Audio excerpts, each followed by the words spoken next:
Madam President, we are live. Thank you very much.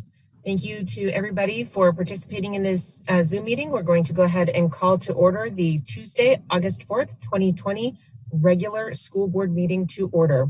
All board members and the superintendent are in attendance, as well as a host of administration are on the line as well. I'm going to ask Board Member Bellamy to please assist us in our flag salute today. Member Bellamy? Yes. I pledge allegiance to the flag of the United States of America and to the republic for which it stands, one nation, under God, indivisible, with liberty and justice for all. Thank you very much. Next up, we have the opening statement. Here. The board is honored to acknowledge that our community resides on the traditional Dena'ina land traditional land of the Dena'ina people, both past and present. It is with gratitude that we honor the land itself and the people who have cared for it throughout the generations. We want to welcome you to our virtual meeting and thank you for attending and supporting the work of the Anchorage School District and this board. The mission of the Anchorage School District is educating all students for success in life. The board thanks students, parents, teachers, staff, school business partners, and the entire community for your investment in our district with your time, your talent, and your tax dollars. Next up, we need to approve our agenda. If I can get a motion to approve. Madam President, this is Member Bellamy. I move to approve the agenda. Second, Alderman. Thank you. Are there any board member additions, removals, or exceptions to the agenda? Seeing none, the agenda is approved. Next up, we have our board conference and committee reports. I'll just go through each of the committees just briefly. Member Marcette for finance. You would call on me first. Our next finance committee meeting is going to be at our next board meeting right before at 3:30, and that is on the 18th of August.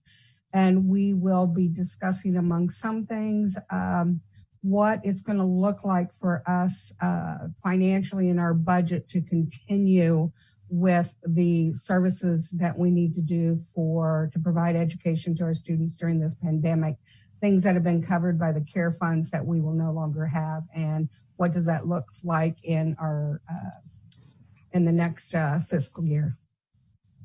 Thank you. Next up, I will do Board Member Hildy for governance. Thank you. We have not met since the last meeting. We'll be meeting on August 11th at 3:30 p.m. And the number will be posted if people want to call in and listen. Thank you. And for our communications committee, Member Bellamy. Sure. Thank you, Madam President. The communications committee has not met since our last meeting, but we will meet next week following the governance committee meeting. That's next week, the 11th, and our meeting will start at 4:30. Thank you. Thank you very much. Next up on our agenda is under goal monitoring. We are going to get an enrollment update from the superintendent. And so at this time, I would like to hand it over to Dr. Bishop. Thank you, Madam President and School Board. In light of the inability, we don't have student data. We're not back in school. We thought it would be appropriate to update the board on the enrollment. This is a question that our public should know that the board is highly interested in and spent some time discussing also at the retreat. I'm going to pull up that in the view form. There you go. And next slide, please. Here I have 3 data points from the previous years, and it will demonstrate that this year we are significantly down from our prior years at this point in time, with the prior year's number of days before school actually started. And It was fairly steady the last 2 years.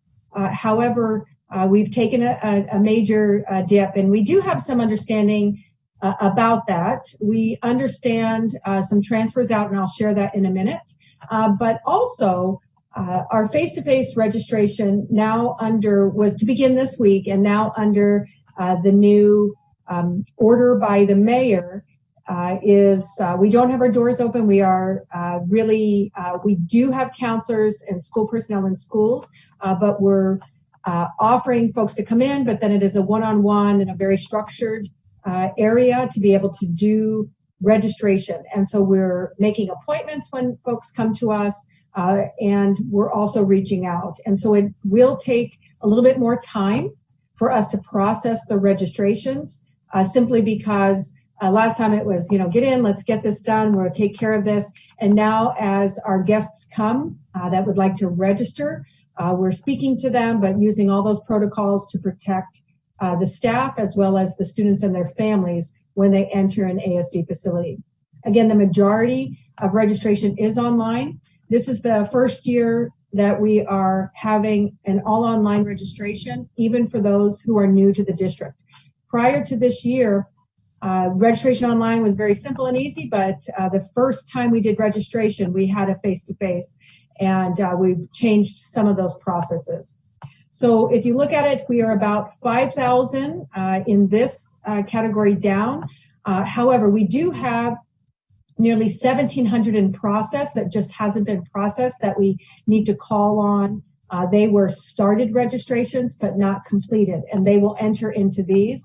These are absolute completed registrations, and I'll share the next slide, please, to give you a mind's eye about some other data. This is what is of interest to us, and I'm glad that one of the reasons why we created the ASD Virtual, which is going to be a very powerful program.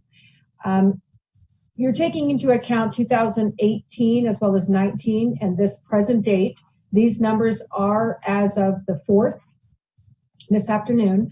And if you take a look, it significantly has changed from the number of students who are requesting migrating out. The requests, and if you see total from AK correspondence, that doesn't mean transferred in. That is the transcript requests from other correspondence schools in Alaska are 474. That means that 474 of our students who were here with us that we had expected are now in a statewide correspondence. Other schools totally outside of our school district and outside of Alaska correspondence schools. It could be a private school. It could be another school in another district in Alaska, and it could be another district in another school out of our state. So there's lots of different categories. That was 186. And those two categories together add up to the 660. And so the prior comments by member Marcette are becoming clearer and clearer that the revenue for the district is changing amidst really the pandemic and then parent choice in the best way to service their children, given that we are at a high risk model. Some other data that demonstrate our knowledge about this is we do have 43 unverified enrollments. These are rollovers from last year that indicated they are going to be with us. We will process those as well. The nearly 24,000 that you saw were those that the parents had already processed, selected classes, or really were able to really have that finished product. Now, registration continues to be open for the next 2 weeks. We are reaching out. Every school has a plan to reach out to their community, as well as our ELL and some other programs are reaching out directly to those families that they know. The pre-enrollment that's pending, that we already know that they enrolled and they will add to that, are about 1,700. And so we're confident that we're going to get closer than the 5,000, but those still need to be processed. And then finally, ASD virtual selection with the students that have already enrolled. Nearly a little over 2,200 of them did select our own virtual program. And so we know that the blended model as well as the virtual model are interests of our community, and we're going to serve our community in their needs. And with that, those are the data that we have prepared, and I'm able to answer any questions in regard to enrollment data. Thank you, Dr. Bishop. I see Board Member Marcette has her hand raised. Yes, thank you, Dr. Bishop. My question is homeschooling. Were any of those numbers in there as far as the number of students that have moved into homeschooling? Please go back to the previous slide. That one, AK Correspondence School is homeschooling. Oh, okay. And then just one more question. Has that enrollment already been cut off? Because I did understand, I had a parent call me and say that she had to hurry up and make a decision because the enrollment period was cutting off. Well, certain schools have caps to their enrollment. So these are correspondence schools outside.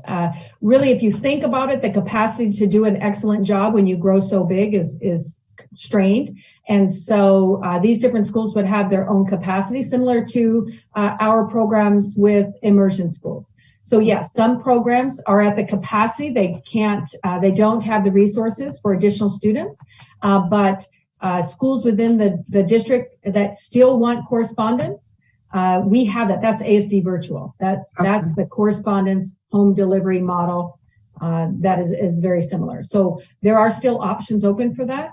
But speaking to specific schools in Alaska correspondence schools, they may not be taking additional students. Okay, thank you. Next up in the queue, I have Board Member Mitchell. So some of this may be redundant, and thank you for this. So the 474 are students whose parents have requested their records be sent to a correspondence school that is not an ASD school. That's correct. And within the ASD, our traditional homeschool programs, Frontier, Family Partnership, and Paideia, are they still taking students or are they full? We have Frontier and Paideia continue to take students, as well as ASD Virtual, which is also a homeschool program. Right. So, but so Family Partnership is not. No, they've reached their capacity. So parents could still join into the Frontier and the Paideia families, as well as ASD Virtual. And ASD Virtual, if I'm concerned about. I'm hearing about a lot of parents who are saying, I may just connect with a couple of other families and we may do our own thing.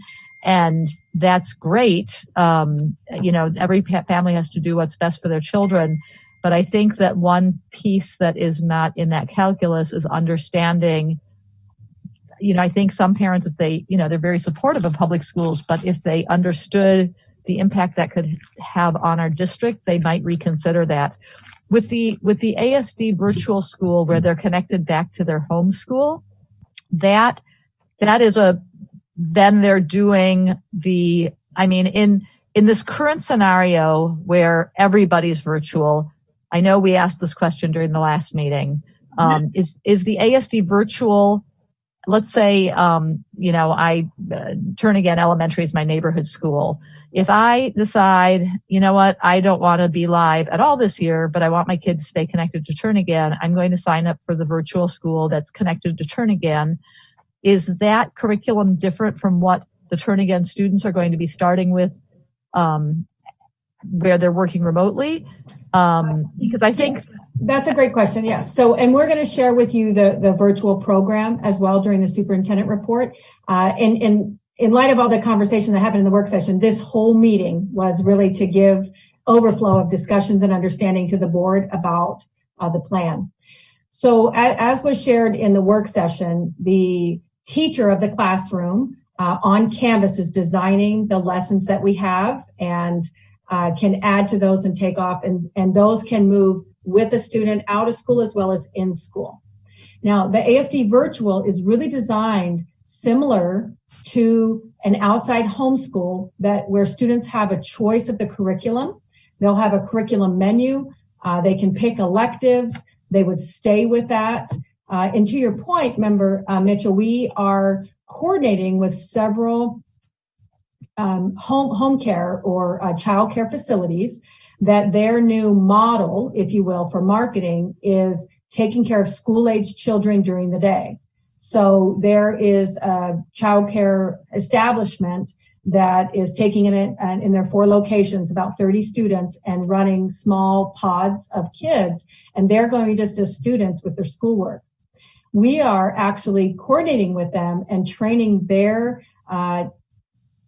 daycare teachers to be able to facilitate that online learning through that virtual program. Because again, with that virtual program, you can set the time and the pace and the place and parents can select different curricula that go together.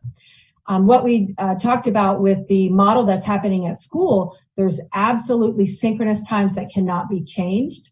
And with all the different grade levels, there needs to be a different freedom in that daycare center to assist parents in establishing a schedule that works for them as well.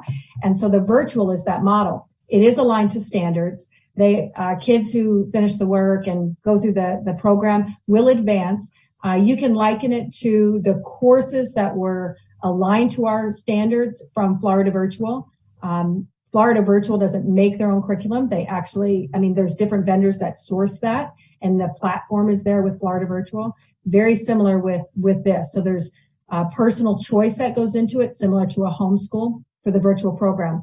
It's tied to the school because we wanted to have some of the feedback from our parents was that this is temporary for me. I want to select an at-home just for a solid amount of time so I can plan with daycare. And then when I see that school's back up and running, or when there's, the virus is contained, then I will choose to go back when. We will most likely be out. We are the first quarter of school. The numbers aren't adding up for starting even before that. But the virtual school really wants a selected period of time. And then they also wanted to be able to go back into their specialized program.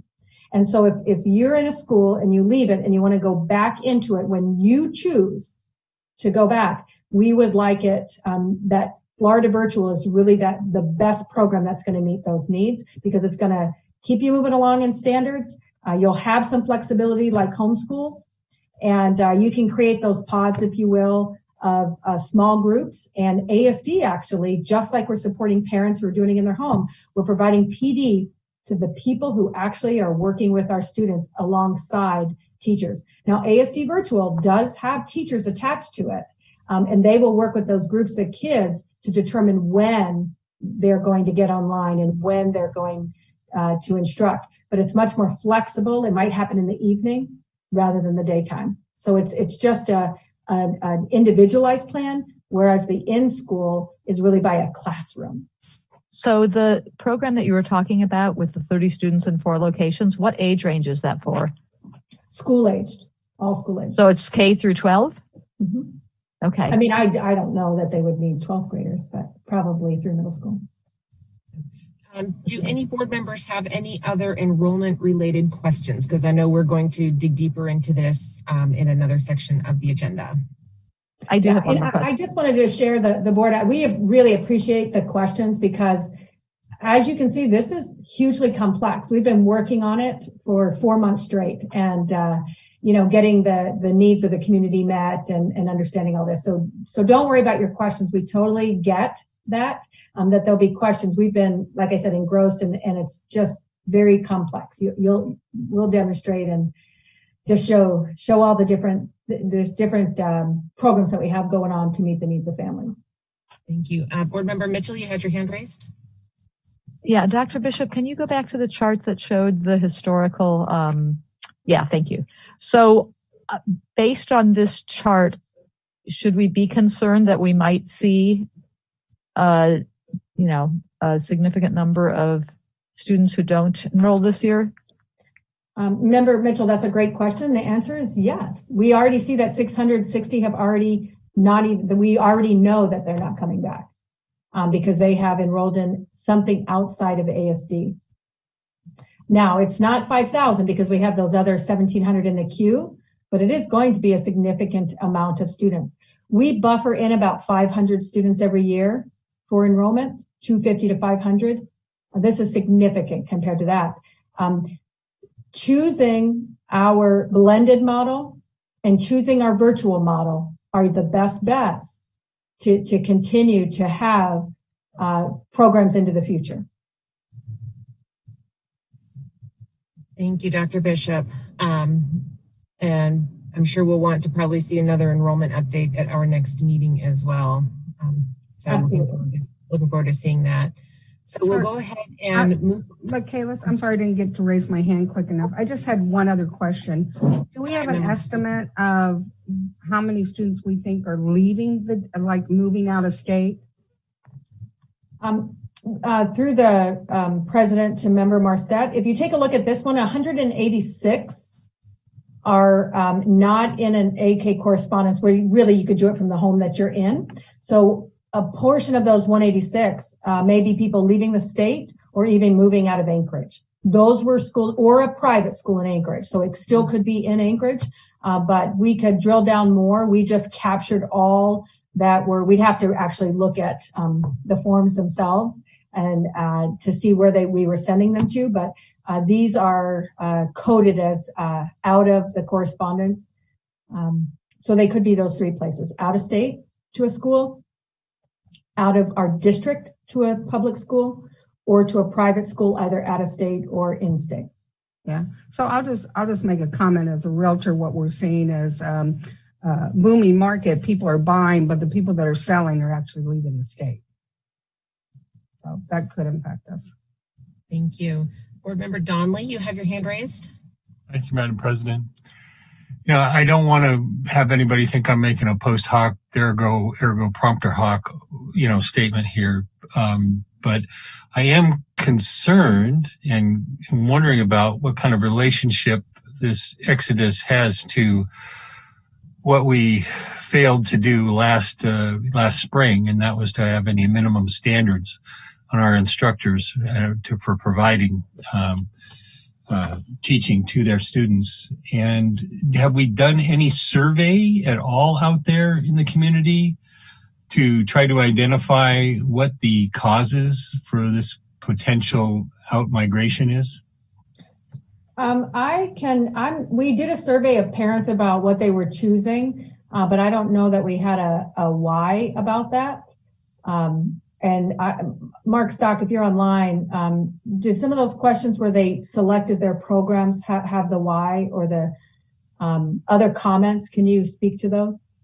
Yes, Dr. Bishop. So through the president, yes, there were questions regarding basic general pieces, but not specific to ASD. The survey that was used was one that was done nationally, and we did brief the board on the key points to that. It's been a couple months ago now, but basically there were issues about technology, issues about barriers, etc. But there wasn't anything specific just to ASD's deployment of it. So I'd be happy to look through that, and we could put it in Board Connect, and I can go through those questions again to see if there any of them particularly aligned up with Mr. Donnelly's question. But most of them were general in nature, not specific to our program. And through the president to member Donnelly, specifically, we have been communicating and marketing that what we are doing is not turning a program from in school, turning it on a dime and changing it over. It actually is a robust program. Teachers are going to teach. It's comprehensive. It will be engaging. And so the best that we can, we had the summer to plan, and we've been advertising that. Now, if, parents are going to make their choice according to what they know, I will say that, a lot of the correspondence schools, even in ASD, have been around for a while. They do things well. They were already in correspondence programs so that there really wasn't a disruption to those who were already in them. But when parents and everyone went to access our schools, turning around a program in about a week, 10 days was very difficult. I feel successful in that we were able to do something. Some districts just shut down. But to our public and what we've been advertising, what we have online, our cards, this is, and from the testimony that you heard, there's a lot of work going into this. I think that our parents will be pleasantly surprised in regard to the learning of their kids and the services we're providing. understanding that it is not what occurred last spring. We agree it needs to not be that. Thank you, Dr. Bishop. All right, I don't see any other hands in the queue, and so we will go ahead and move on in our agenda. Next up, I believe it is public comment, and we do have some people signed up. I'm going to read a quick statement for the public. With the ongoing COVID-19 outbreak, it has become clear from developing events in the municipality and the state that in-person testimony presents too great a public health risk.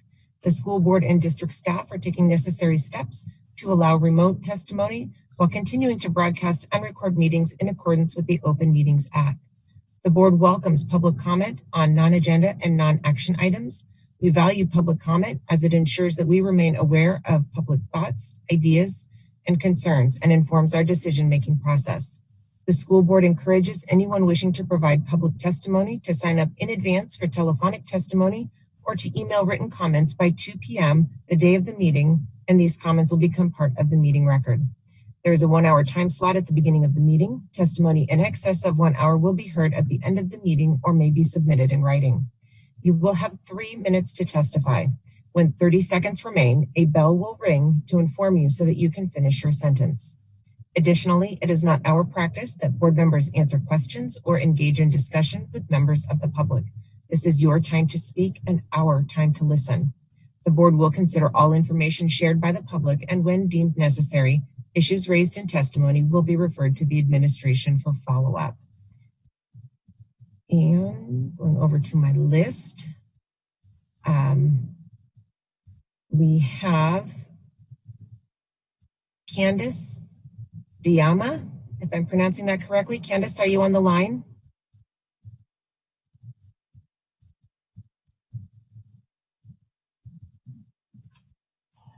President Vacalis. Yes. I just received a message that right now we do have just 3 of our callers online. We have Clinton, Danielle, and Rob are all in the queue waiting. Perfect. So we'll go ahead and start with Clinton Lancaster. Clinton, are you with us? I am. Can you guys hear me? Yes, we can. You have 3 minutes and the floor is yours. Okay, thank you.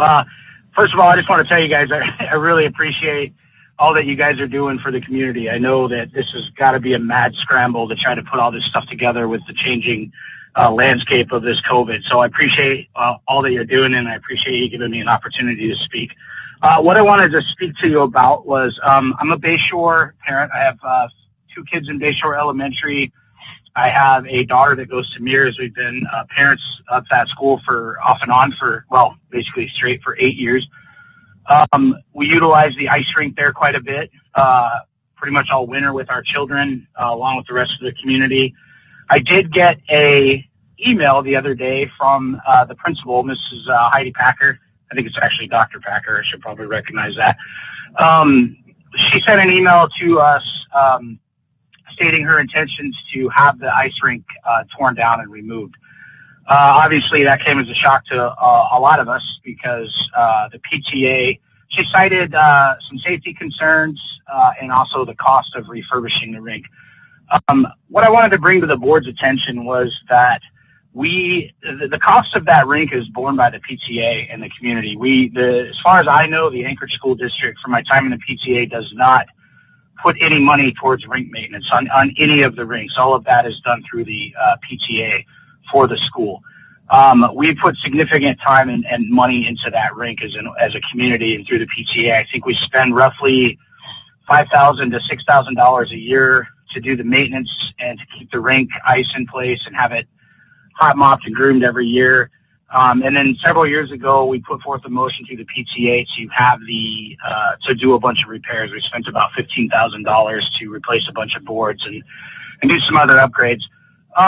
So I was a little bit surprised when I didn't get the community got zero notice about the intent. I spoke to the PTA president. She had no notice of the intent to remove the rink. What we would like is we would like to have a little bit of public testimony. We would like to look at possibly letting the community fix the rink through the PTA. Let us see if we can do it. We've contacted a lot of people. I'm sure that some of you have heard of this issue already. We have several businesses that have stepped up and said that they will volunteer time and money to update the rink to address any of the safety concerns. So we are just asking as a community, I am, on behalf of several people, if we can have some time to address the concerns and keep our rink. As you all know, going into this, I think outdoor space for our children is going to be at a premium this year. That is a very, very well-loved and well-used piece of ground during all times of the winter. And so we would just like a chance to try to keep it that way and certainly address the concerns of the principal if there's some safety concerns and things of that nature. We have a Zoom call tomorrow. Also short notice. Would like to have a little bit more time to rally some of the community folks together to attend that call. So hopefully we get a turnout for that. But that's the main purpose of calling in, is to try to get just a little pause so that we as a community can address it and see if we can save our rink. Clinton, thank you. And that was all I had. Thanks for the time. Thank you. Next up, I have Daniel Kemp. Daniel, are you with us today? Yes, can you hear me? I sure can. You have 3 minutes and the floor is yours. Okay, thank you. Thank you to the board for having me today. Like I said, my name is Danielle Kemp. I am a retired Army combat officer, teacher here in the Anchorage School District, and I am a Black man. I'm a father of 2 boys. One actually recently graduated from high school, and I have another one in elementary school. And I would like to speak about, in particular, inequity in our schools. And I'd like to start with altered or omitted Black history representation in our ASD curriculum. My mother taught me in Pontotoc, Mississippi, and she taught me for 4 years of my high school life. She taught for a complete 37 years in Pontotoc School District, God rest her soul. And one of the things she used to say to our class is, you children read about history, but child, I am history. And, she would say, I am living integration. She was the first Black teacher in Pontotoc, Mississippi, during the Civil Rights Movement. So that says a lot. But I said all this to say that I had Black history at home, and I teach it here to my kids at home. But a lot of kids, they don't get that. And I'll give you a prime example. I was teaching a class, and I teach music, but we got on the subject about it was in Black history, and some of the kids, they did not know that Black people were enslaved in this country. And these are 5th graders that did not know that Black people were enslaved. And it's, I'm not going to reduce our history to slavery, but that is a glaring omission in our the history that we teach our kids. Also, later on, some of the 4th and 5th graders didn't even know about the history of Jim Crow in the South. So that troubled me as well. I would also like the board to consider implementing literature programs for and about Black people that are taught in ASD. And I would also like to bring about the Black population in our teaching corps in Alaska. Black people are only 4% of Alaska's population and 15% of the U.S. population, but we only make up 1% of ASD certified teachers. That's a no-go. And Indigenous teachers are only 1.6% of all teachers, yet they are 15% of Alaska's population. And so this cannot stand. These disparities are consistent among Black and Indigenous teachers in the ASD. For example, I work at Russian Jack Elementary, where the non-white student population is 92%, yet the teacher population is over 88% white. So, and matter of fact, I'm the only Black teacher along with a Black counselor there at the school. And so we're the only 2 Black people at the school. So I would just like the board to consider some sort of hiring incentives, working with the local unions. And, because I know the UAA is unaccredited now, their teaching program. That, it happened. So please know that I'm willing to work with you for, with any teacher incentive program that, we need for our Anchorage School District. Thank you very much for your testimony. Next up in the queue, I have Edgar Blatchford. Edgar, are you with us tonight? Yes, I am. Thank you. You have 3 minutes and the floor is yours. Thank you very much for allowing me into your school board meeting. My name is Edgar Blatchford. I live in College Gate, and I've been a resident of Alaska all my life. I teach at the University of Alaska in the Department of Journalism and Public Communications. I also teach a class in the history of Alaska media, and so I think I have a good bearing on what happened in the territory of Alaska and how people were erased from history in perhaps more recent times than they were in the early part of the last century. I think it's very, very important that people be included regardless of their race or color, but I'm particularly fascinated with how accepting people in the territory were of other people.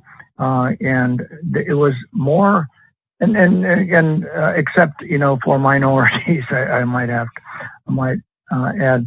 But as a teacher of newspapering history during that time frame, many Alaska Natives, many minority groups, African Americans, Hispanics, Asian Americans, were ignored, or their contributions to the territory were erased as we moved further into the modern times. And for whatever reason, I think it is a shame that we allowed that to happen. I think during the vast expansion of Alaska, during the construction of the Trans-Alaska Pipeline and the entrance of new people into the state, I think the state of Alaska's population increased by a couple 100,000.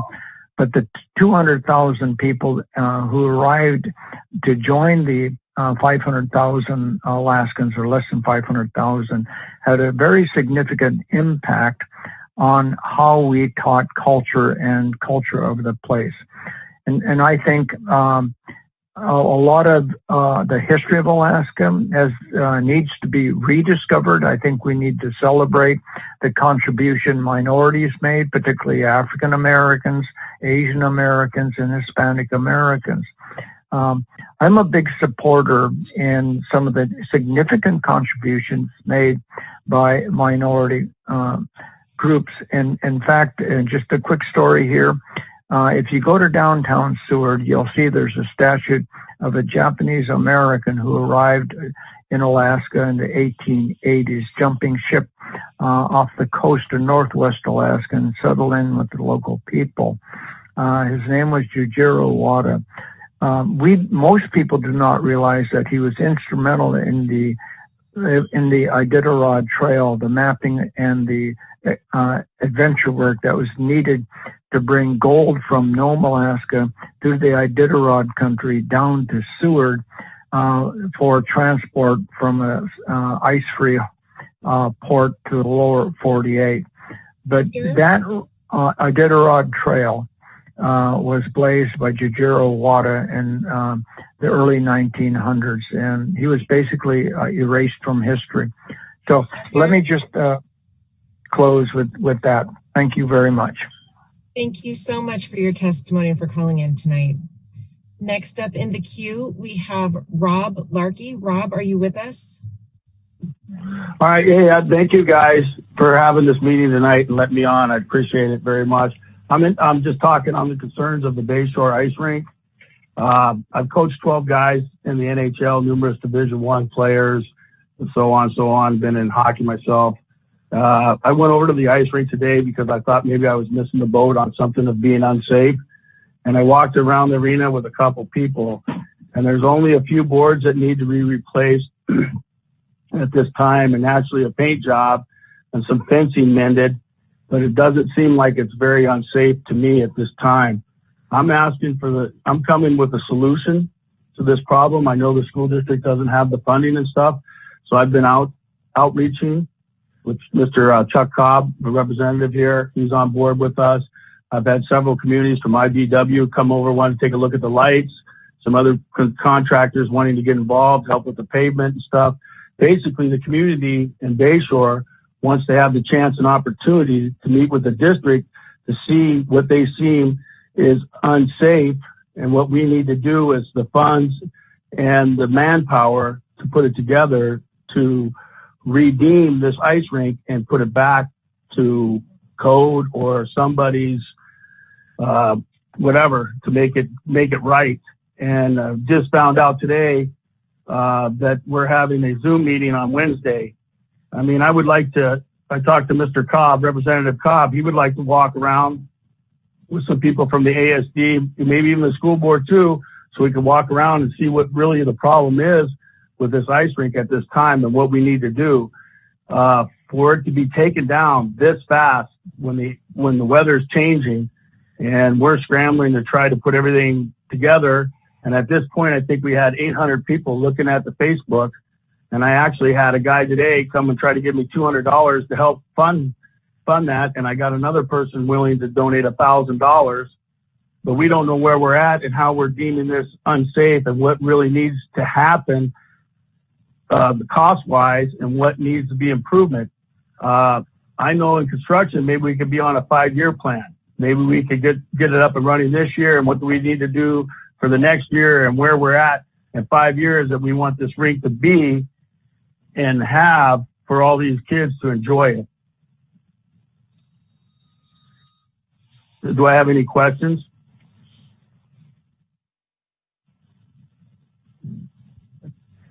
Thank you very much for calling in tonight, Mr. Larkey. We appreciate your testimony. That is the end of the telephone call-in testimony that we had signed up and that called in tonight.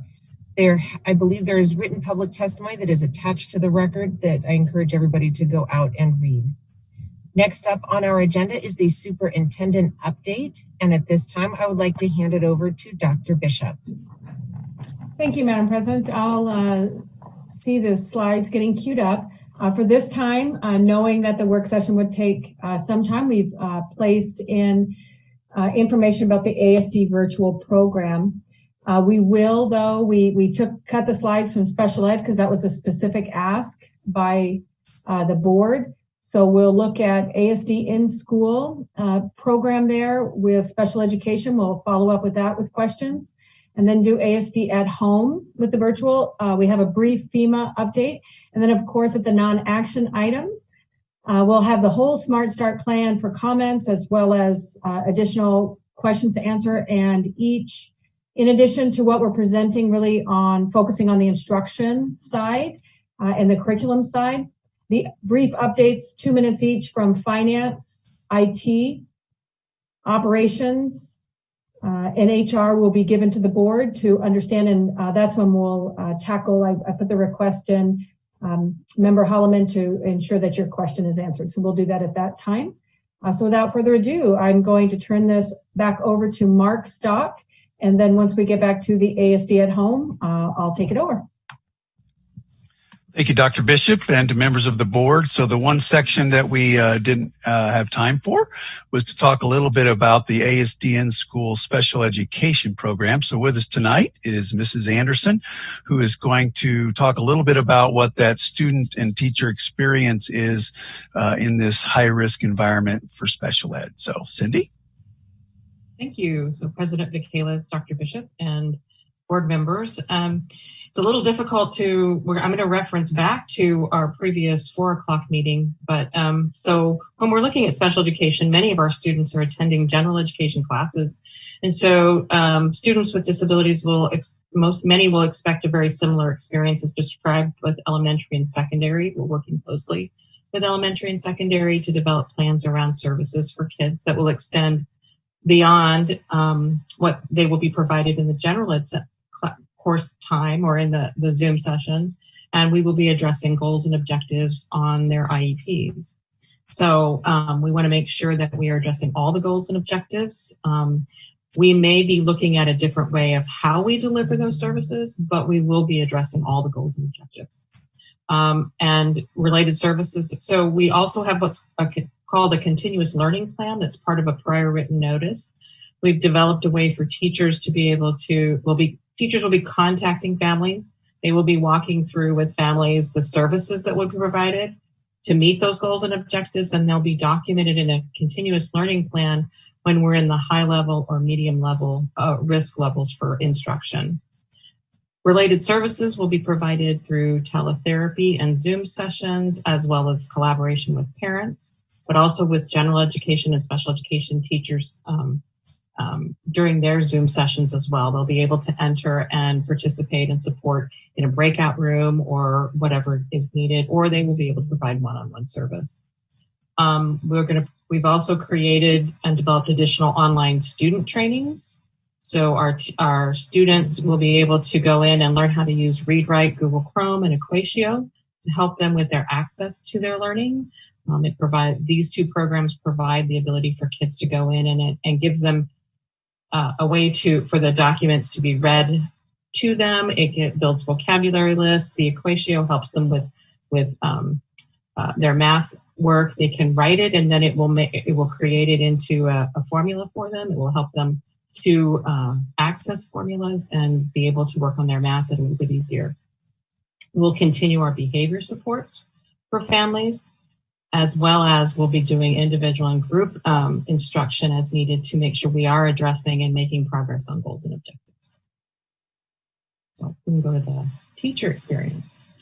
And again, working with secondary and elementary, we've developed our expectations. And so teachers will be able to view and know what their expectations are for special education.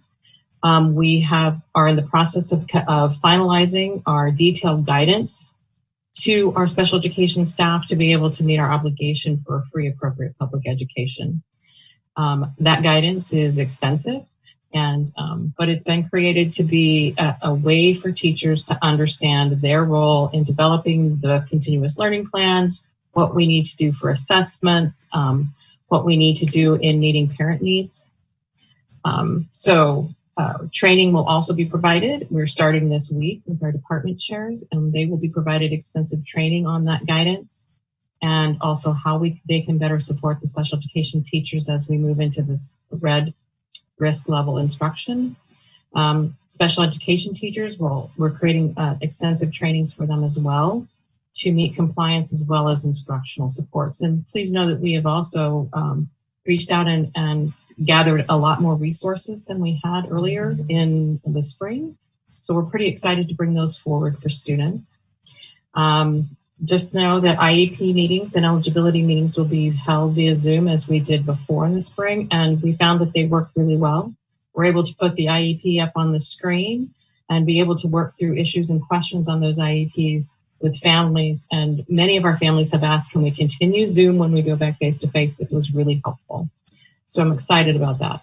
Additional guidance for secondary will be provided to adjust the 3 classes per quarter and how to address goals and objectives with flexibility.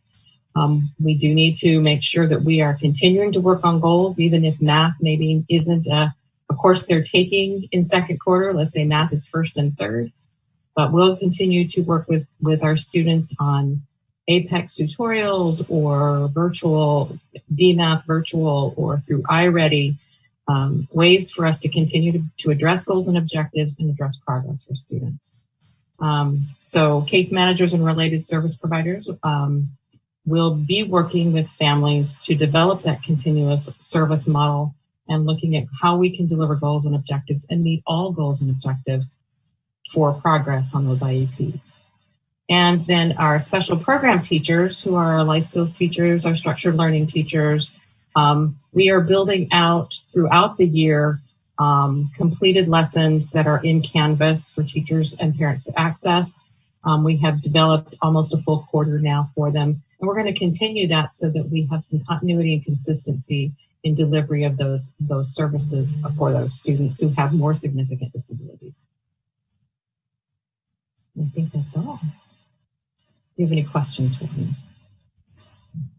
I don't see any board member questions at this time. If Dr. Bishop wants to continue. Sure. Thank you. Again, just to talk a little bit more about the ASD virtual and then our correspondence homeschools. We spent really the chunk of time in regard to really the largest part of our program, which is the blended learning model that can happen in school and out of school. But when we went into this year through our surveys, we did find that our families, they wanted three things. They either wanted to be in school, they wanted a blended model like we're having, or they wanted to have a total virtual option. And so from the get-go, back in May, when we surveyed the needs of the families and what they would like, that's how we started to build these programs around those needs and those desires. So with the ASD virtual, I'm going to turn it over to Mike Fleckenstein, who is leading that working group and corresponding with the technology committee.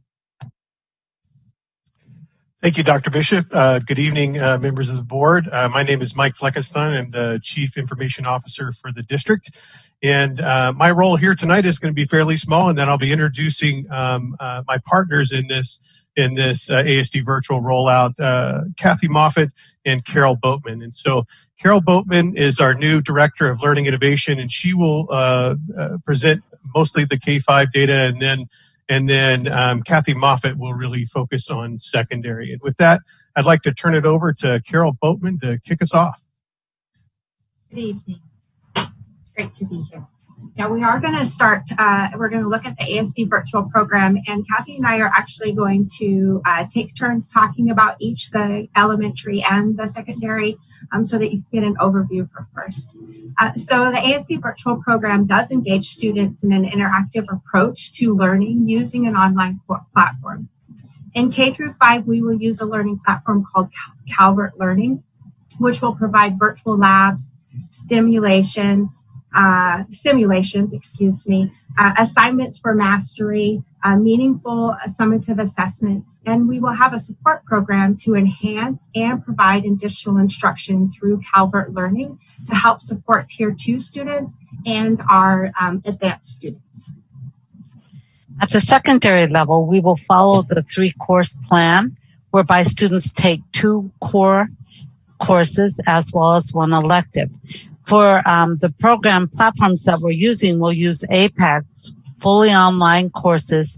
They're NCAA approved as needed. They're rigorous. And then eDynamics. eDynamics offers engaging electives, and most of them are CTE oriented, both for middle school and high school, and they tend to be pretty popular with students.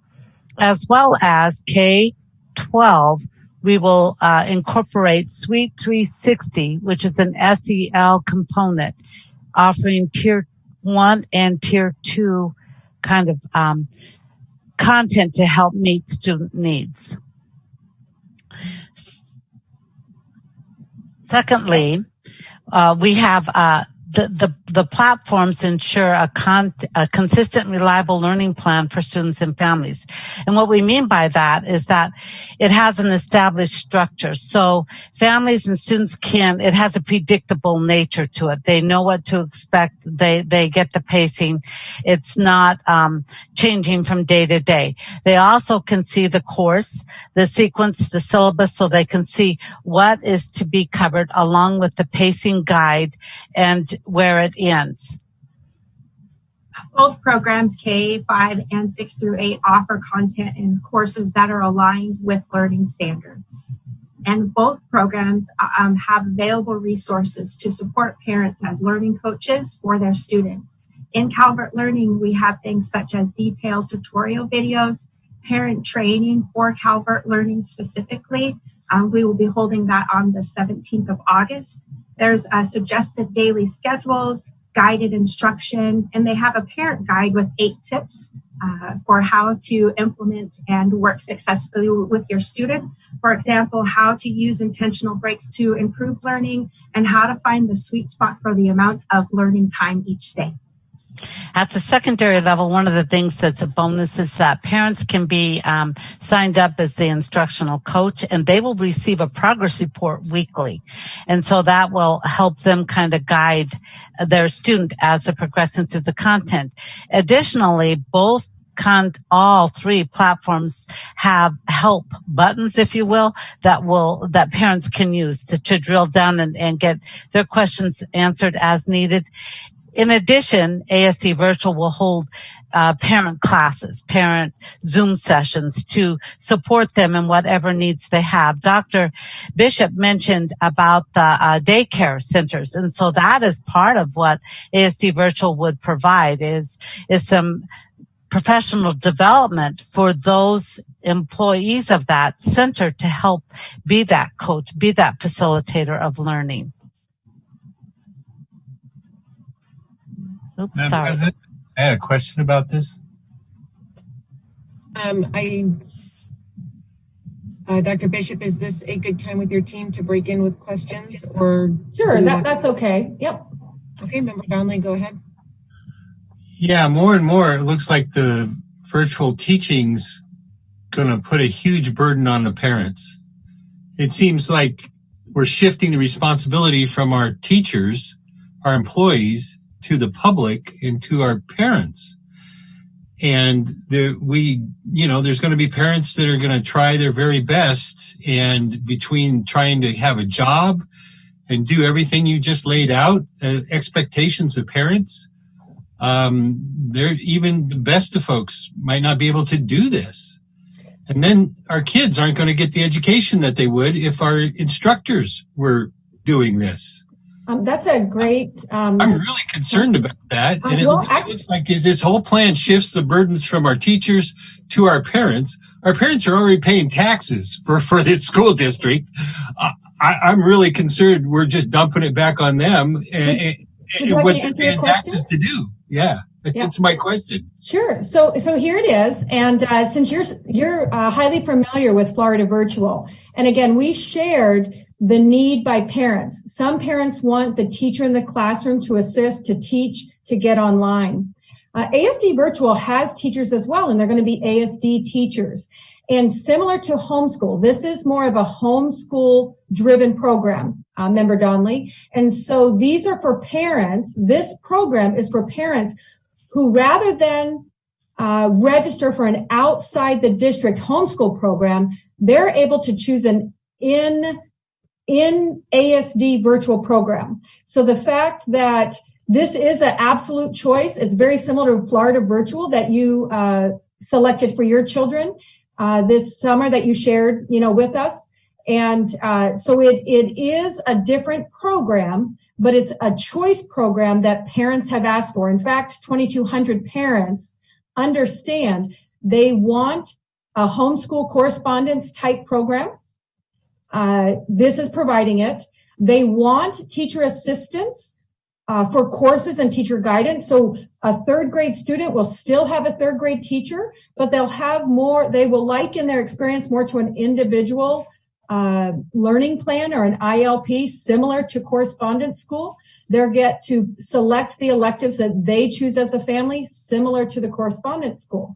So to your point, yes, this is specifically designed to meet the needs of those parents who wanted this type of program. Now, they would have to perhaps have some type of organization for childcare or want to do this. Our parents that want more flexibility in the learning and the times of the learning are selecting virtual teaching.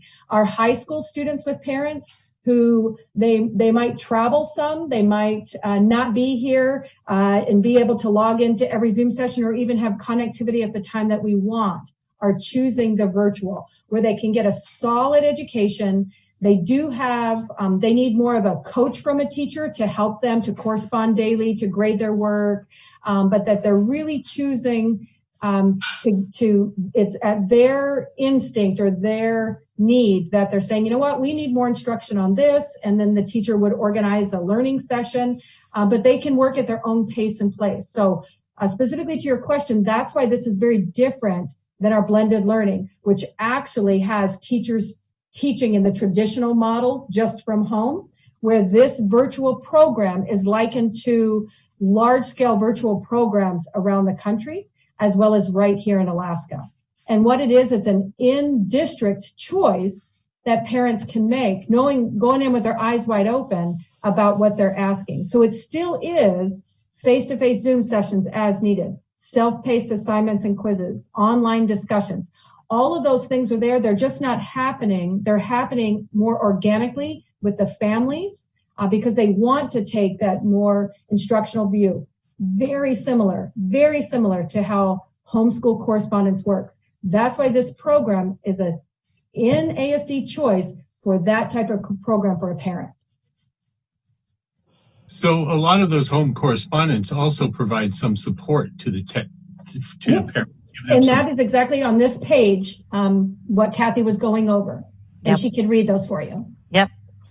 That's a perfect question and a perfect response to segue into this. And that is, what about virtual teaching? And virtual teaching is unique, and it has a method that has to be applied, and there are a lot of best practices. So we really do the research, and ASD Virtual will provide ongoing training for our virtual teachers to support online learners. And what's really important in this world is that the virtual teachers build that relationship with the students. They build that relationship with the family. They have to know how to encourage both parents and students. And part of that is with the student is setting up almost goal setting. So students are part of their learning. They're setting goals for both the pacing as well as achievement. And they're really processing individually why that was difficult or what. And teachers learn, how can I support you? For example, you might not have the background information needed to complete this task. Well, then the virtual teacher will go back and bring that forward and help them. It's never about leaving them alone to sink or swim. The other thing that's critical is that teachers provide explicit feedback, both for students in the mistakes they might make as well as the successes they might have. That feedback is oftentimes we say feedback is the breakfast of champions, that we encourage that and that we provide that in the online platform. And ASD state certified teachers will use a variety of real-time and self-paced activities to engage students in their learning, which may include face-to-face Zoom sessions. For instance, K-5 teachers will provide synchronized lessons for English language and math, and they'll be recorded for families, and families may choose to attend the meeting live or access it at their own pace and their own time. There will be self-paced assignments and quizzes. There will be online discussions, both text and video, and there are supports for online materials. And Carol, back to that explicitly to Dave to just answer that is for our primary. There will be our elementary teachers will be asked to do a live session, both in math and ELA, every day, and that will be recorded so they can use it in an asynchronous manner. But that is also that we have to provide that explicit teaching, especially in those early grades, incorporating the science of reading and learning to read. So another key component for the ASD virtual is that parents and students get to stay with their neighborhood or choice school and have that connection. So parents and students will continue to receive school communication. They have the opportunity to participate in activities, clubs, and athletics. They have access to an academic planning and graduation support, and they'll be able to collaborate support for students, such as if you have a special ed student, you would have access to your special ed teacher there and be able to collaborate and continue to have that collaboration and support for your students. Questions? Thank you. Next up in the queue, I have Board Member Marcette with a question. And actually, I don't have a question. I have more of a comment, and I have questions, and I'll ask them later. But I just wanted to say, because this has really bothered me a lot, and I say this a lot, that it takes a village to raise a child, but a community to educate them.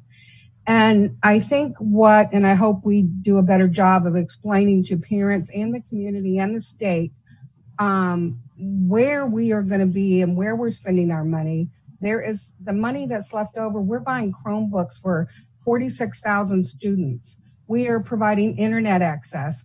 We are coming up with whole new curriculums. Everybody is working more than their 8 hours a day. And I guess I would say it's a national pandemic. And yet I haven't seen it and to the degree that I think we should see it, but I don't see the community or the state stepping up and saying, what can we do? How can we work this? I made the suggestion that neighbors could get together and maybe facilitate a small group of students that they could take turns helping with the learning or the daycare. Businesses could step up and say, we've never experienced this before. What can we do for our workers to help them out? Can we have a place that we could bring a small group of students in and staff could help with this? This is a community pandemic. It's not just ASD's pandemic. And I'm probably preaching to the choir, and I'm sorry, but I would really like to see us work together instead of seeing individuals putting things out there that, they're paying taxes and therefore we should give them their money. And I'm just going to say it as a board member. We are using those funds to the best of our ability to educate our students to the best of our ability in a situation that we have never, ever, ever encountered. And it is going to take all of us, not just ASD, but it's going to take the state. It's going to take the community. It's going to take businesses. And so I am reaching out to all of those individuals to help with this and to support us.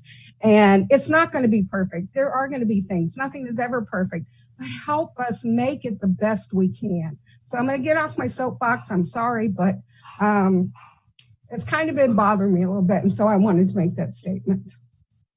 Thank you. Next up in the queue, Board Member Bellamy. I love your passion, members, Marcette. Thank you. So I guess one of the things that we do really well in this district is we give parents choice. ASD virtual is a choice. Nobody is, if family partnership could take 2,000 more kids, that's probably where they would be. Family partnership cannot take 2,000 more kids. So as an option for parents, regardless of the risk level, if I want my kid in ASD virtual, then in doing so, I would be assuming a certain level of involvement. So if that is not if I'm wrong in my thinking, somebody can please correct me. And then my other comment just has to do with how are the teachers being assigned to ASD virtual? And that might be later on, and I can wait if it's in the queue to be talked about. Through the president to member Bellamy. Actually, I think that we're going to finish up with the Neighborhood Choice School Connection and then go to, you made another great segue. The next slide is really about our homeschool programs that we have. And these are our 3 programs. And of course, 2 are charter and 1 is district. And Kathy will speak to those. And then Kathy, if you could also answer her question about the assignment of teachers, because knowing that kids are shifting similar to every year in just a massive exponential way, wherever students go to programs is where our staff are then assigned. And so Kathy can share that. If you would, Kathy.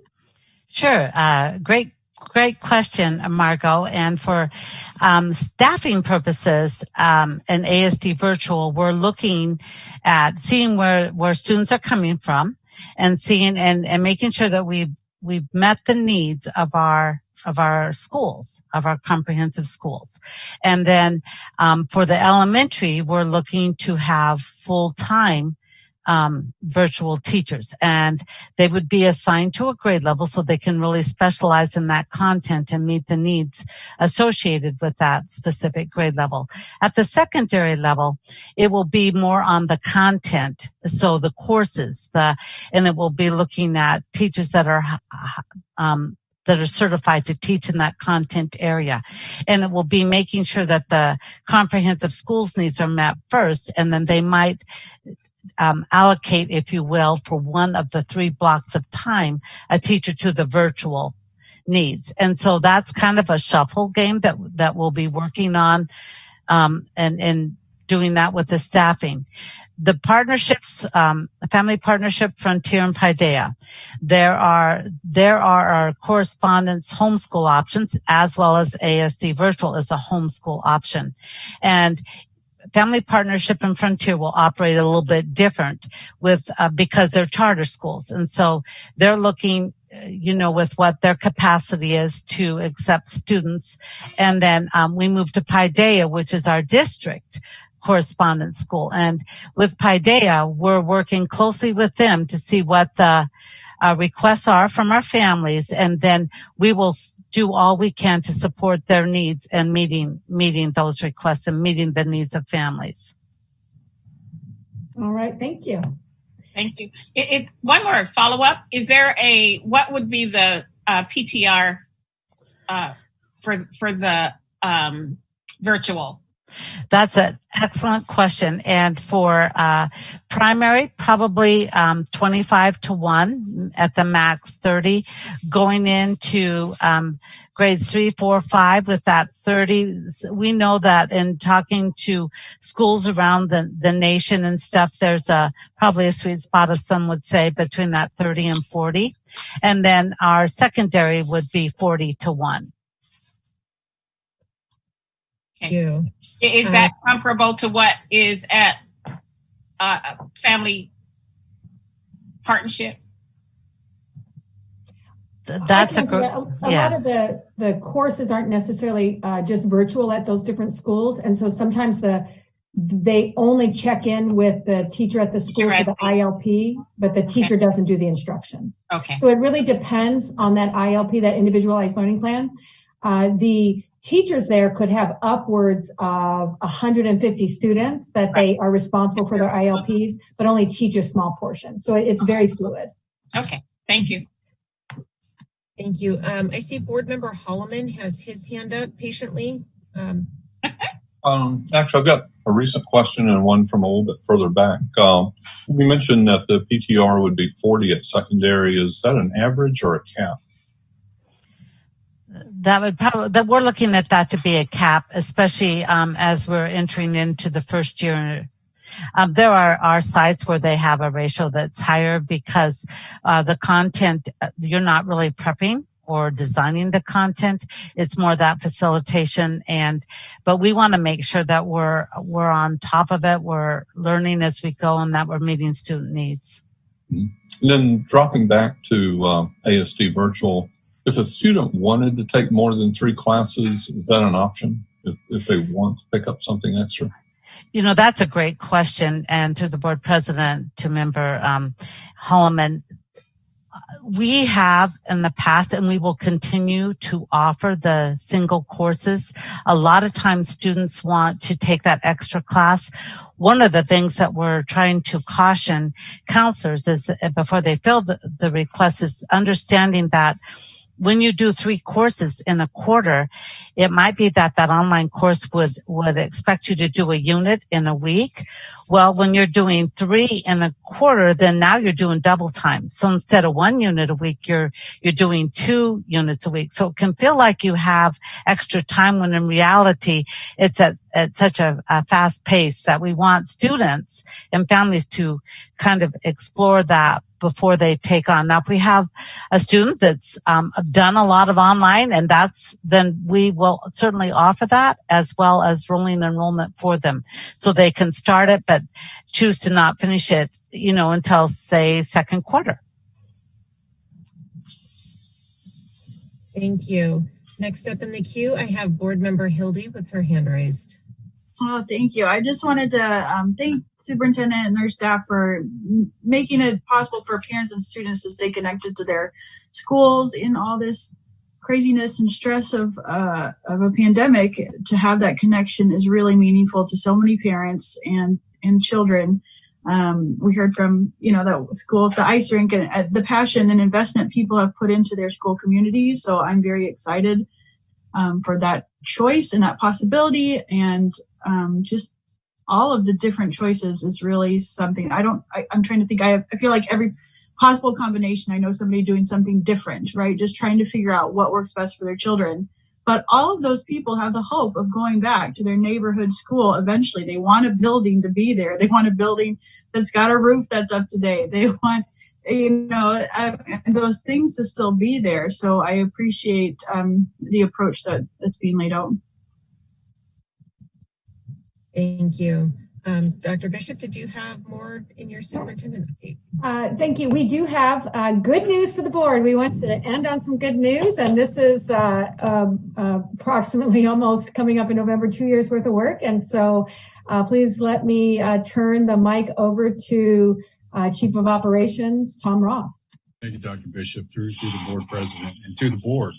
So I just wanted to provide a very quick update. So earlier this week, the district did receive confirmation and validated in the FEMA portal that FEMA has approved a request for a waiver from the waive and maintain or obtain and maintain insurance requirement, which is great for us. And I want to commend a tremendous amount of work that's been conducted here really for the last 18 plus months by George Michaelis and a very small group of dedicated folks that have been chipping away at this all this time. So really what this means, it doesn't mean we're out of the forest yet. We still have to negotiate numbers, with FEMA as we continue this process, but it does allow us to move forward and recoup potentially tens of millions of state and federal assistance dollars in this recovery without the need to obtain and maintain insurance. So I just wanted to pass that word, and again to give credit where it's due, and that team that's been pulling this together. So thanks for that opportunity. All right, Madam President, that concludes my update. But again, Smart Start is not over. During your non-action, you had requested also remain there for open discussion and whatever else we can serve our board with understanding the bigger picture. Thank you. Thank you. And I see real quick right at the end, Board Member Marsette's hand came up. I'll just go ahead and let her ask her question real quick. Thank you. I do have a question. We had at one time talked about having parents come into the schools or students meet their teachers. I'm sure that's not an option now, but what are we doing to communicate how this is going to look, and how are we going to educate our parents on how this is going to look and operate? That's a good question, good point. And we had planned for the first, to be in school, as you said, but with that new, it's not really a mandate, it's something from our local government that we cannot, if we should not be in public spaces together. I would like Dan Barker to give you a mind's eye of the direction that he provided principals. Those things, and he could go into more detail with classroom meet and greets, back to school nights. All of those are actually going to be held with principals in schools in the evenings, as well as some of the things that we used to do. We're just recreating them in a different modality. And can you just share the timeline for when that will be done? Dan Barker, if you're still on, are you able to talk right now? Yes, ma'am. Through the president. So open house, as it used to exist in a normal elementary world, would have been something that we did a little bit after the start of the year, right? We would do, in most cases, that would be broken up into a couple of events. There'd be something that families often would think of as the ice cream social, where you come and you see the class list and you meet the teacher, you get a basic understanding of where you're going to line up, and then you come for your first day of school. Then you're in school for a few weeks, which gives families a chance to meet the teacher and develop some of their questions, and then they come into the building and go to the presentation and go to each classroom. We're flipping the order of those, so to speak, and we're doing them all digitally. So we have some principals already, and others are adding as we go, who have already opened up multiple Zoom question and answer sessions for families. Some of them have done them via Facebook Live. Some of them have sent them out through our Blackboard messaging system to their communities. And some of them have done them as pure Zoom sessions just in response to questions that they've gotten. This gives them a chance to talk with families about here's what our educational options look like if you haven't made that decision yet, and connect back with them. The first day that we have labeled for live instruction, digital instruction, of course, is the 20th. And for those first couple days, each teacher also will be hosting the equivalent of an open house Zoom session that they'll put out to the families in their class list. So you can join that session. That will be with adults and the teachers, so it can also be recorded and then posted in the shell. It'll go over the basic information of here's who I am, here's how our class is set up, here's how you can get a hold of me, here's what our generic or basic schedule as it's crafted for each classroom is going to look like. Those people then who didn't make it to that session for whatever reason, the teacher will spend the rest of that time in that day or two reaching out to them individually. Hi, Marsettes, we didn't see you at the open house. This is how you get a hold of me. This is what our class structure is going to look like.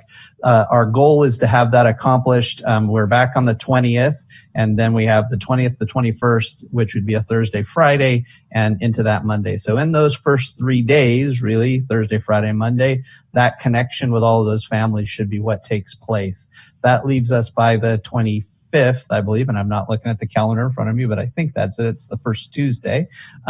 They'll be launched into their full instructional schedule by that point.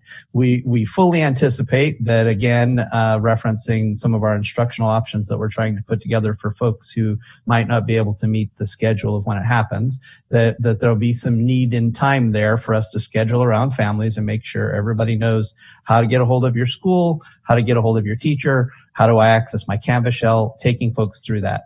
Then once we get to that 25th, we've laid out a good week or so of really solid activities that are about reintroducing kids to school practice in this lane. And this is where a lot of the social emotional activities will come in, as well as some of the initial first of the year assessments to get a sense of where we're at academically. That'll phase us right up into that Labor Day piece, and we're off and running. Obviously, as families are added to school enrollment groups, or as folks have questions that may generate just based on the personal circumstances they're trying to navigate as a family in this situation, those things will get crafted and tweaked and pulled back and forth. But that's the outline of that first handful of days and how we hope to be able to connect with families. A key component of this for all principals is that outreach piece, and knowing that, hey, if this group of folks weren't able to access this information, I'm going to offer it another time. I'm going to record it. I'm going to post it. I'm going to do everything we can to reach out to them and connect them as thoroughly as possible to our school in this high-risk model. Thank you. Thank you. And of course, we've got a couple more questions. Board Member Bellamy. Mine's real quick. I just want to give a shout out to Scenic Park. They had a Zoom meeting today for parents, and we got the form for requesting computers. The families got that today. So they're on it. Thank you. Excellent. Thank you. Thank you. Board Member Mitchell. That's fantastic, Margot. So yeah, I had a couple questions around the start of the school. I know that we've talked a lot about reaching out to parents and communicating with parents and parents as partners in all of this, which some parents are more in the position to do than others, obviously, depending on how many children, how many parents, how much support, all that kind of stuff. So in those first few days, it seems like in this current world that we're in, having those general sessions is great, but having one-on-ones with individual families from the teacher's perspective is also maybe called for. And in particular, I'm just trying to visualize what it looks like for a kindergarten student to be starting their first day ever of school in this kind of a scenario. So I was curious about that whole thing. And kind of along with that, I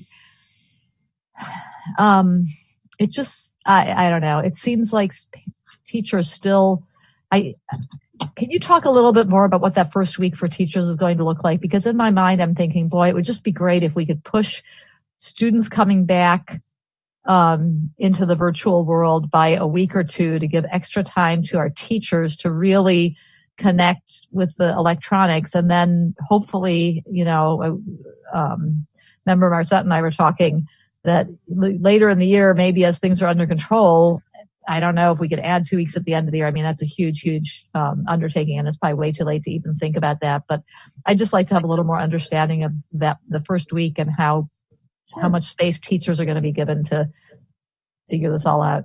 Yep, thank you. That's good. Well, we did, you did actually, Member Mitchell, the board did approve additional 2 days. And so with the prior summer school and the courses that teachers had taken with Canvas, and they're continuing to learn now, we have had additional, so those 5 days, rather than being diverted different places, are really focused on the virtual learning or the at-home learning, whatever their job is going to be. So we have that. Presently now, you know that schools are reaching out to get the electronics set up with parents, and we're assisting parents with the connectivity so that we can get started. The first 2 weeks of school really are very similar to what they've been before, where you're making the connections, you're establishing kind of the routines, you're doing lots of SEL lessons. And so the process is going to be similar. For those that are brand new, like kindergartners, those are pushed off an extra week, and the meetings face-to-face with families and answering the questions, although we don't have to do the testing, that was relieved by the state. We still are going to have those individual meetings. And, you know, in speaking of the interest of the teachers, the teachers, especially at the elementary level, are going to reach out to students. That's their class time. We also have in their assistance, part of our helpline and service with teachers is that when we can't at the school building reach families, the Welcome Center's working with us, Doreen Brown, our Senior Director of Migrant Ed and Indian Ed, as well as our Director of ELL. All of their services are also wrapped around the school. Everything is focused back to that classroom and that teacher. And given the, you know, I wouldn't recommend pushing it off. I think that our kids and our parents need to begin learning about it with support. As you know, even the other supports in schools, from aides, from PE teachers, music teachers, all of that is rediverted back to the classroom to offer that wraparound service. So I'm confident that those are going to be there. Of course, our biggest concern are our families that we might have to go out to. Our 7-4 helpline is set up to get that. If the teacher can't do it him or herself, but they know they're supposed to have, that's fed up through our system to have the support here to go locate if we have to do in-person identification. Our outreach with, you know, our security guards are to really reach out, create those relationships, and do that. So very, very similar to our beginning of weeks, where we're not just, okay, here's what you're going to do, and this is online. It's really that engagement and that connection with kids is needed, no matter whether you're face-to-face or you're face to a screen in Zoom. It is about relationships and connecting and understanding routine and how to communicate with each other. So I really don't worry in that capacity, because I trust our teachers. Our teachers have the same concern, and they've worked with us on this plan. They've been with us on this plan. And so they care deeply for their students, and they want to be successful as well. They didn't choose the pandemic. And so, you know, while last year was a turn on the dime and some families weren't satisfied, certainly it wasn't enough. It was what we could do at the time with what we were given, but we've planned for success. Yeah, the one advantage we did have last year is that the teachers and the students already had those relationships, and now we've got the, you know, anyway, yeah. The year is focused on that, just like any other given year. It's really focused around that, those first 2 weeks, especially with the SEL lessons. Good to hear. Thank you. It is a concern, but we plan for that. Thank you. Next up in the queue is Board Member Hildy. Yeah, and just kind of building off what Member Mitchell was talking about, I value the one-on-one instruction, and we've gotten to see it with my own kids this summer, very successfully done. Even with a teacher that was brand new. Some were pre-existing, but one was brand new, and I don't have to participate. You know, as a professional, and just watching that person do their skill, Zoom one-on-one is really, it's been very effective. So not that that's my first choice, but it's certainly able to work. And I hope that families and teachers get, more accustomed to doing some of that. I heard tutoring. I like that, the small group instruction.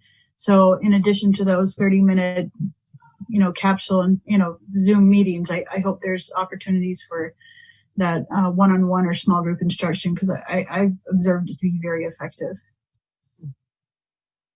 Thank you. Next up in the queue is Board Member Marcette. So just one final question, and that is on the Chromebooks. I know that we had talked about that they were on order, but that are we going to be able to get Chromebooks to everyone who needs them before school starts? And I know our goal was to provide it to every student 3rd through 12th. That's good. I'd like an update. Actually, I think that was part of this afternoon update on the Chromebooks, or not this afternoon, sorry. The second section, IT will give an update unless you'd like that quickly answered now. But he does have an update, and I believe that might be in it. Okay. That's it. On everyone's mind. It's working now and figuring out how to get them to kids too. Yeah. If that's part of the next section, or on the non-action item, we'll go ahead and let Mr. Flickenstein give his update then, and then we'll see what questions get generated. Okay. Not seeing any other board members' hands up, we will go ahead and move on to our consent agenda. And Board Member Bellamy, if you would kick it off. I will. So, Madam President, I move that we approve our consent agenda, memorandum 004, which is the personnel report, our minutes from June 2nd work session and June 2nd regular session, and that is it. Second, Holloman. Thank you. Katie, at this time, would you please do a roll call vote for us? Certainly, Madam President. Member Bellamy. Yes. Member Donnelly. Yes. Member Hildy. Yes. Member Vacalis. Yes. Member Holloman. Yes. Member Marcette. Yes. And Member Mitchell. Yes.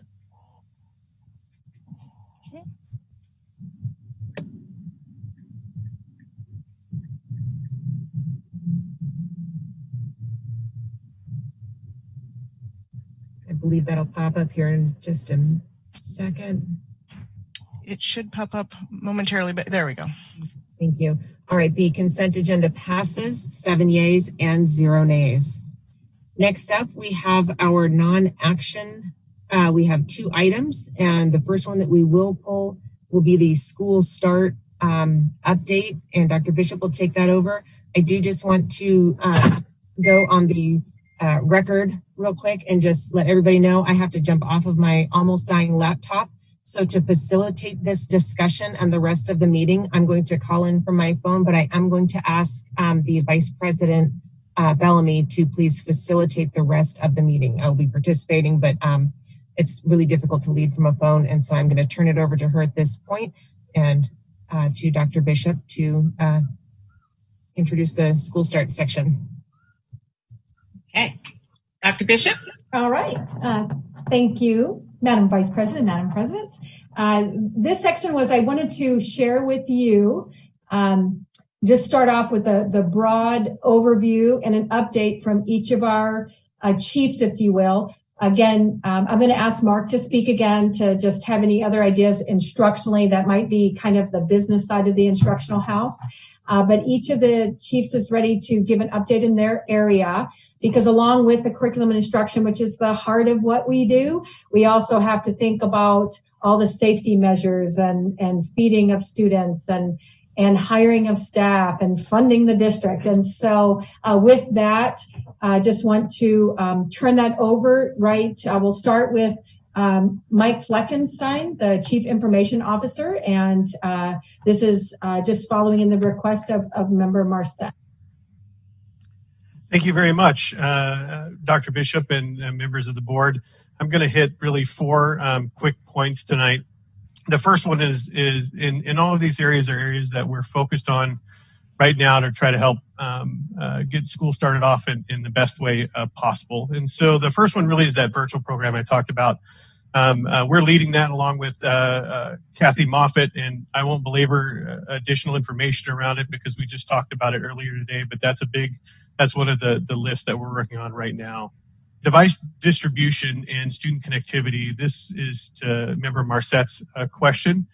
There are really two pieces to device distribution, and that is one, Chromebooks, so that they actually have a device to be able to get on and do the work, and the other is connectivity where needed. And so I'll tackle these two really in order. And the first one is Chromebooks. You asked if we'll have enough Chromebooks to meet the need at the beginning of the school year. And yes, we will. We don't have enough Chromebooks in right now to give everyone grade 3 through 12 a Chromebook, but we do have enough Chromebooks to give anybody that has a need for a Chromebook a Chromebook. And so that process has already started. We've communicated with schools and families around how to get Chromebooks. We're working the process on multiple fronts. And so right now, Board Member Bellamy talked about a form at the school level where we're asking parents to be able to connect at their school, to be able to get these resources, as well as our 742 helpline. We just opened that up a day ago, and we already have 600 requests for Chromebooks in that time period.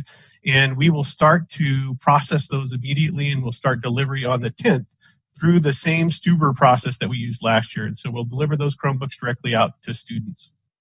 As far as connectivity goes, we've been working all summer to try to look at better options than the hotspots that we had last year. There were limitations with the hotspots around both cost and the amount of data that students could use. So over the summer, we worked with GCI very specifically, and we have come up with a plan to be able to provide cable modems to those students that need them. And what that really does for us is a few things. One, it provides a really stable platform for us to be able to give connectivity to students. It has unlimited data so that we don't have to worry about those caps on top. And it's about a third the cost of a hotspot is the deal that we worked out with GCI. And so that allows us to be able to provide this service to more students who are in need. And so those will go out a multitude of ways. The first thing we're going to do really is look at the hotspots we already have out there. They're coming to the end of their data usage, and so we're working with schools and families to get those swapped out for a cable modem. And then in any areas where cable modems won't work, GCI does have some spots where they don't provide cable modem service. We'll reuse those hotspots from last year to be able to meet that coverage need. But we're going to move them over to GCI's network so that we get unlimited data from them at a reduced price from what we were paying last year on both AT&T and Verizon. Right now, we have about 157 requests for additional connectivity from our parents, and I expect that will go up over time. GCI has worked out a process with us where we can actually just get online and put in a student name and address, and then they will take information from us that we provided as well as their setup and mail that right to the student so that the student has the modem relatively quickly. It takes about a day or two, and then they're up and running. And we're doing this ahead of time for school as well. We can also deliver that device to them if need be, and so through the same process as Stuber. The next thing that we're working on right now is really deploying a lot of software to help support teachers and students in remote learning. And so the list is fairly long. I'm going to go through it really quick, just point by point so that you know. On the safety front, we're implementing both managed methods and Gaggle. And so this allows us to keep an eye on everything that's happening remotely and to provide a safe environment for students as they work in this online environment. Remind, which is a piece of software really good for teachers, parents, and students. It allows them to do a safe texting between small groups of students or directly one-on-one in a safe way, so they're not using their own cell phone to do this text. They're actually using Remind, and then those communications are tracked in case there's ever an issue. Remind also allows the teacher to be able to have what's called a soft phone and use that on their actual regular cell phone or on their laptop so that they can call parents and talk with parents and have a number that's not their cell phone number that they have to give out. And so that software will facilitate that. You've heard a lot about Apex, eDynamics, Edmentum, Zoom. All of those things are pieces of software that are being implemented for the fall, along with Newzella, iReady, Alex, Waterford. We went to an online signature system with PandaDocs and some remote access software for all of our staff. And so all of those things are in process right now, being integrated with our current systems so that we're ready to go for school start. And then lastly, I'd like to say that our project management office has worked really tightly with the instruction group and the whole district to plan this school start rollout.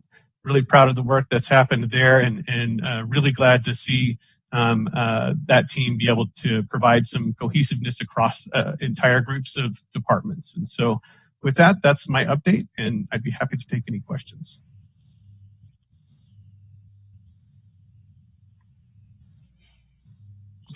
Okay. I don't see any questions, so let's continue.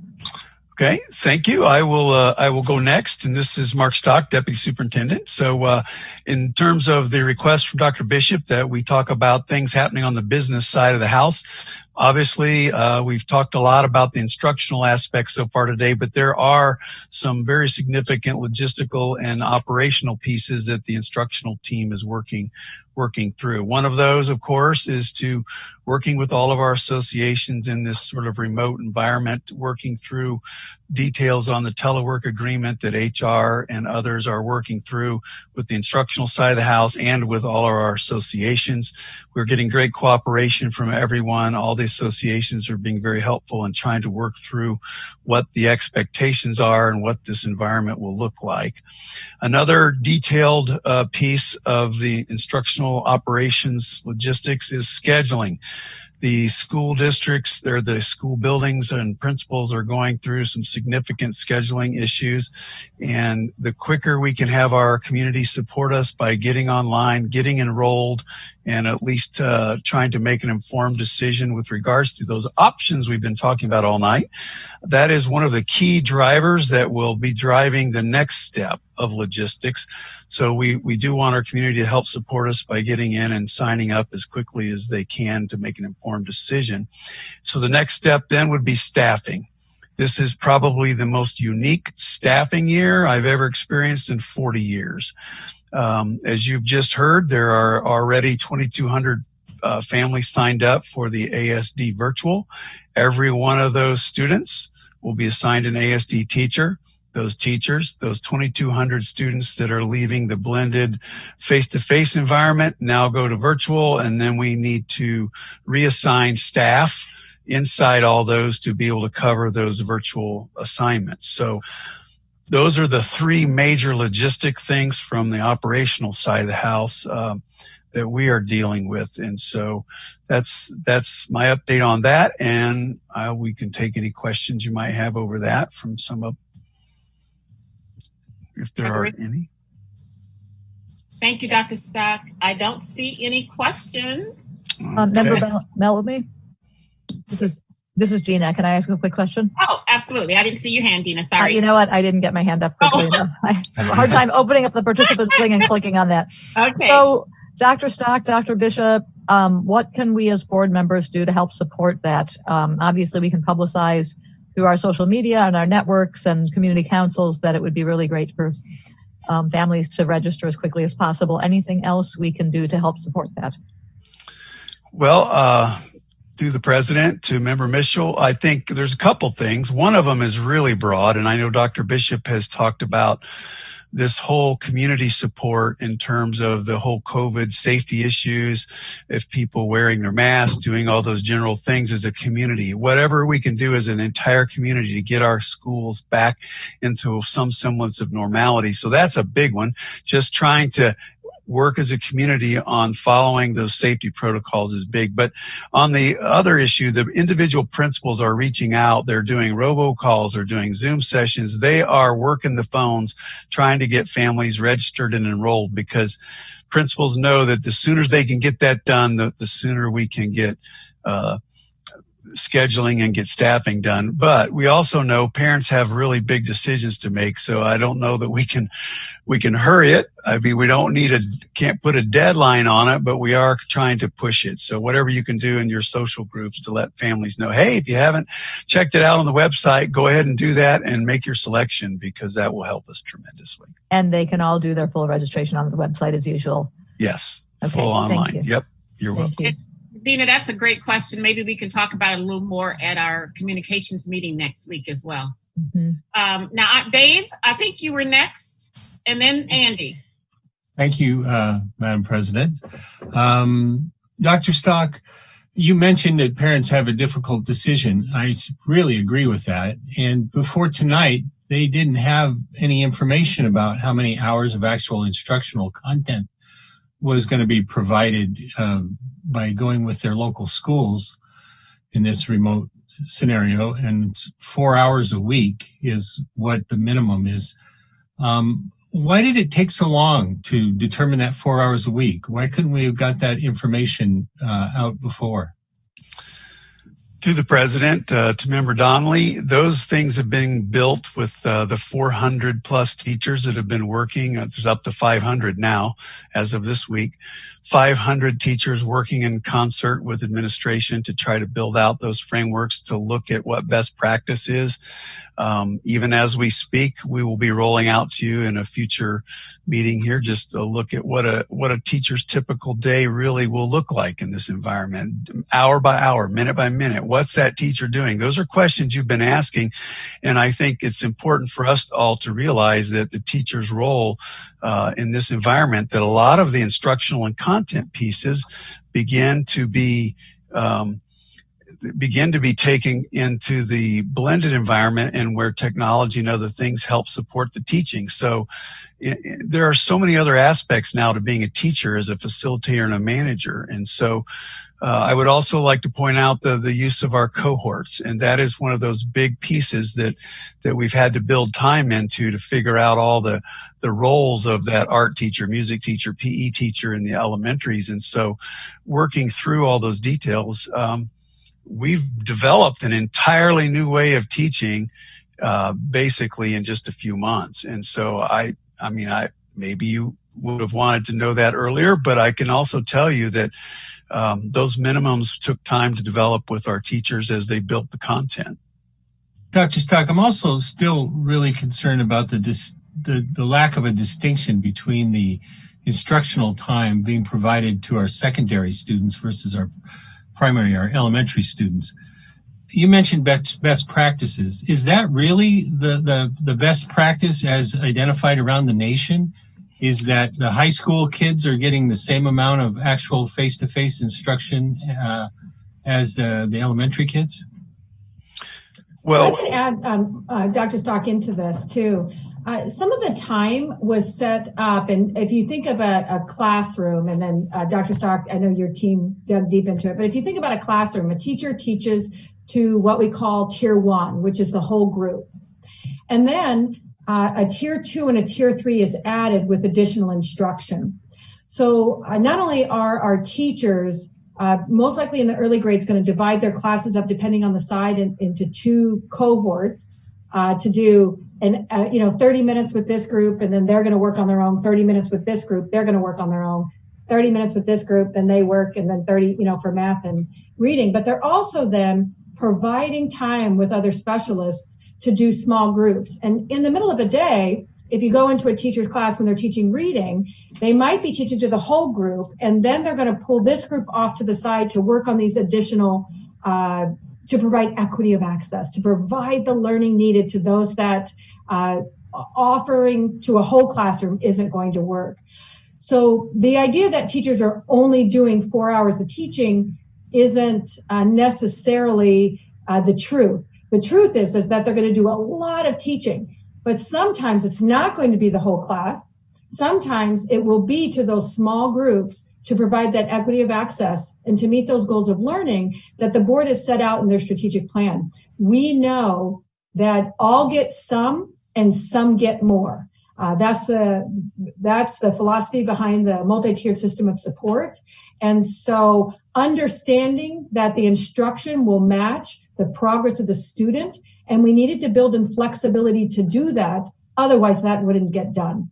And our learners that need it the most, our primary learners, are going to have the most touch, especially in the areas of those, the kids over here, they might not understand the vowels or the B sound or whatever. And additional instruction and work will be done with smaller groups. But again, those are based on the needs of students, just like we had in our classrooms. Last spring was one size fits all because we just had to okay, let's take the classroom and move it here. This is very different. And I don't know if you can add to that, Mark, to give a mind's eye of it's every minute. It's just not always with the largest group of kids. Everyone gets some get more. And Dr. Bishop, before we go back to Dr. Stock, along those lines, since there's no minimum standards for those smaller group discussions you just identified as filling up a large portion of the rest of the week, how are teachers going to be held accountable for doing that or not doing that? That's a great question. Certainly student outcomes. Students' learning is a large part of understanding what's getting done. We're all on, I'm coming into the office every day, even though Mayor has said not to, but I'm all by myself. But we're at home, many of us, doing work. How do your bosses know that you're getting your work done? It's by your outcomes. Are you still producing? And in fact, a lot of times, sometimes they're producing more. And so we're taking a look at student learning. Teachers have to have open Zoom lessons that principals just pop right into. Teachers are cohorted together in some of them with those specialists so that they're peers. We all know that teaching with a peer is some of the things that motivate us even more than our principal.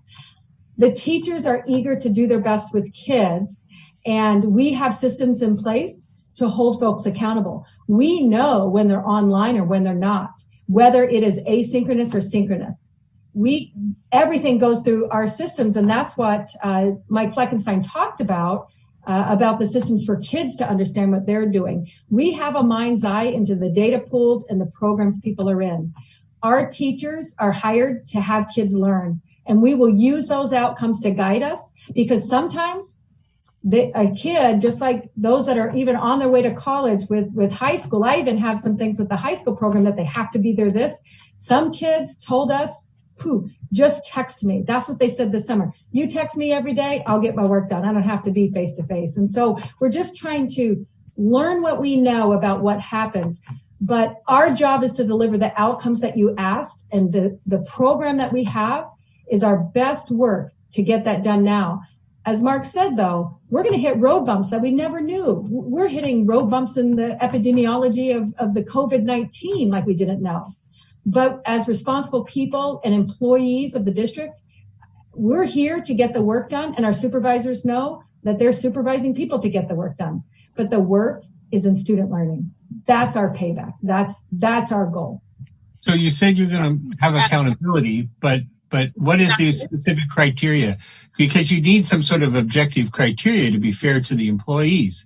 So what is the criteria you're going to use to find that accountability for delivering education to our kids?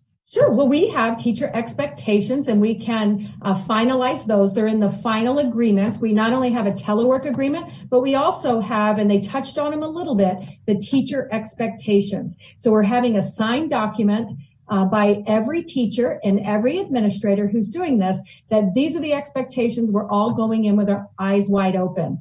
And Mark, Dr. Stock mentioned it earlier in his articulation of what happened, that it was actually desired. Like, tell me how to be a successful teacher during this time, because I'm going to do it. I want to do it.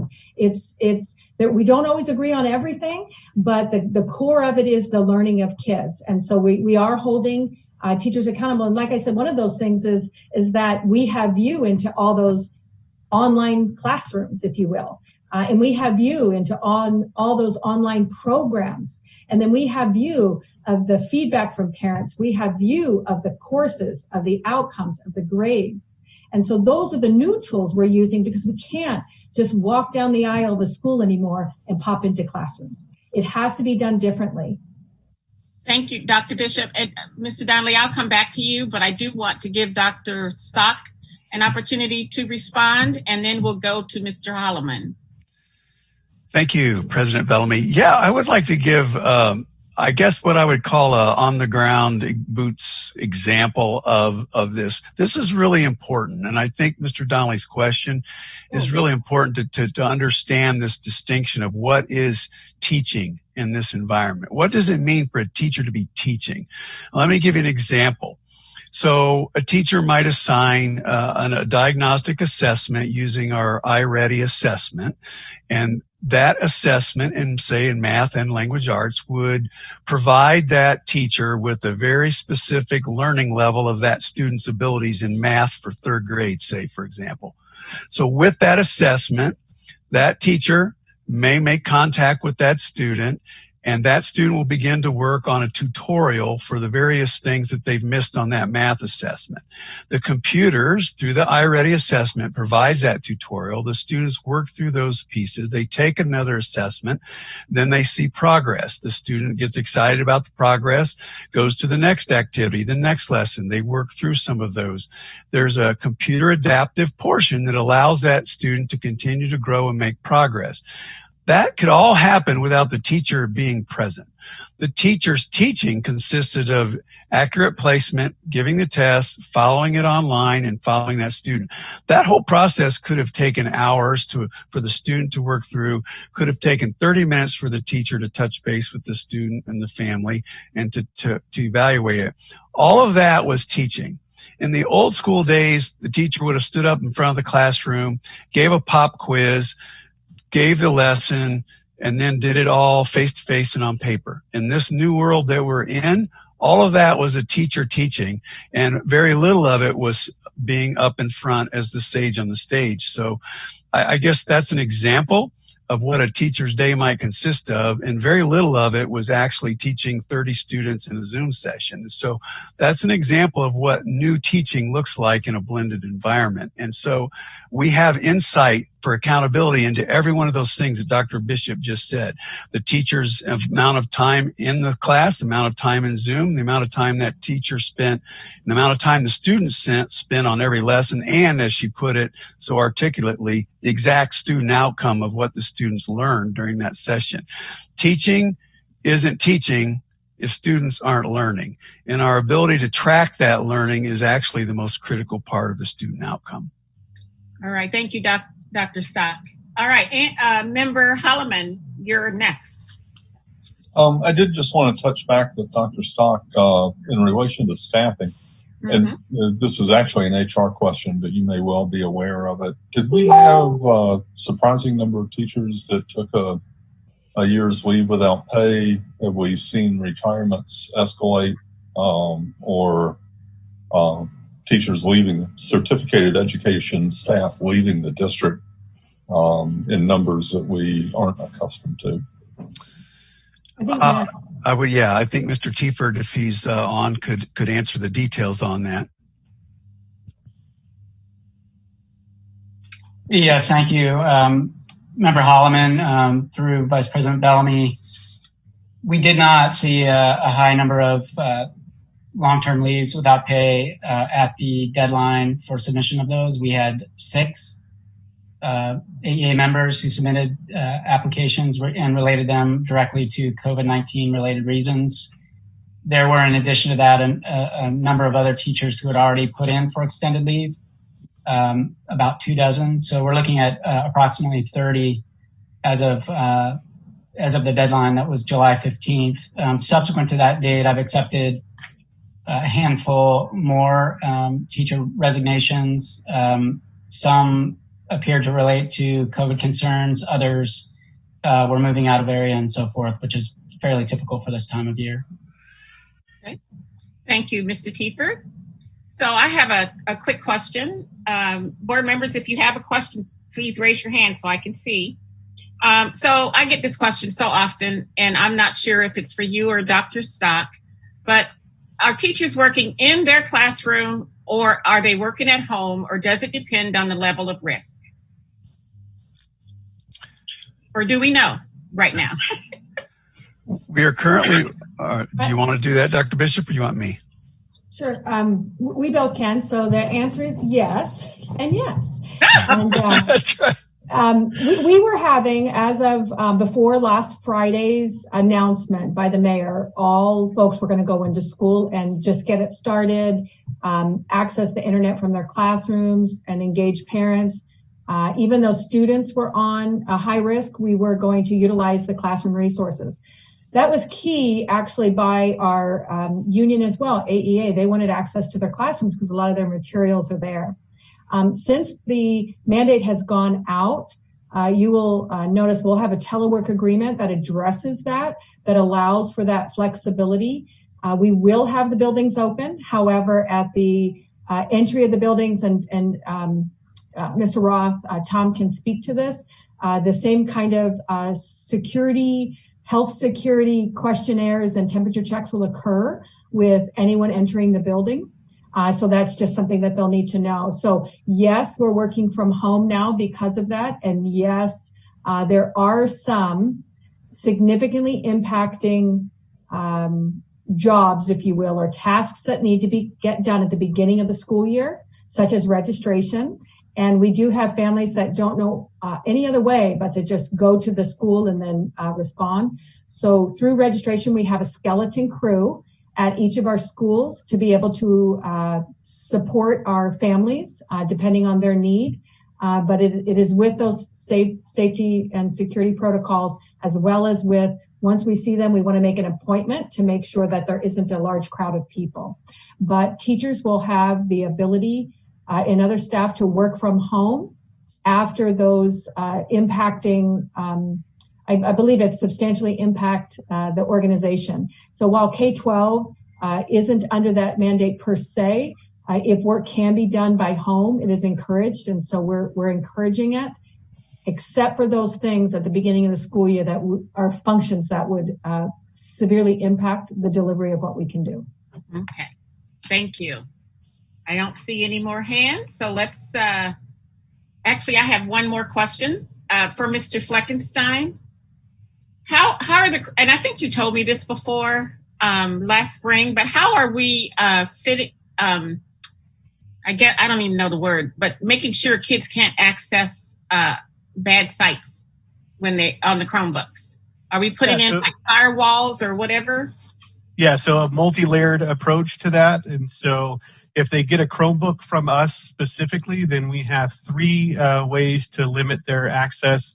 One through what's called domain name system, or the way they look up stuff. And then another back through our security systems that route in the district. And sort of a third layer is this layer I talked about a little bit earlier tonight with both gaggle and managed methods.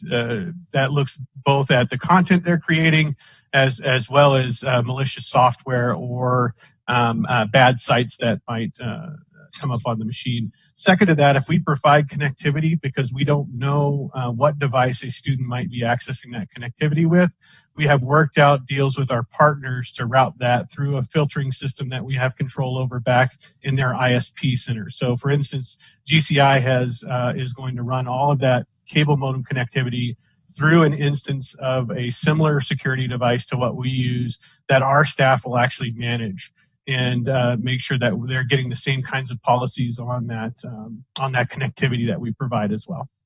Okay. All right.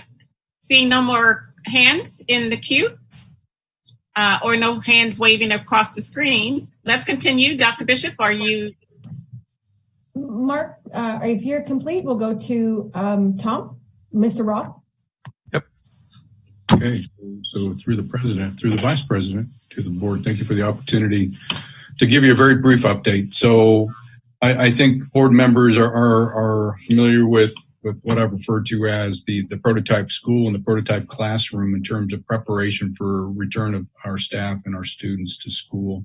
So even though the district is now going to start the school year in a high risk model, we are still moving forward, because we do understand that we are going to have people in our buildings with our plan to again establish the prototype school and classrooms really with the intent to mitigate the risk of transmission of COVID-19 in our school buildings. And we'll achieve that through a number of different means. Primarily it's through distancing, through protective equipment, and then improved sanitation opportunities and practices.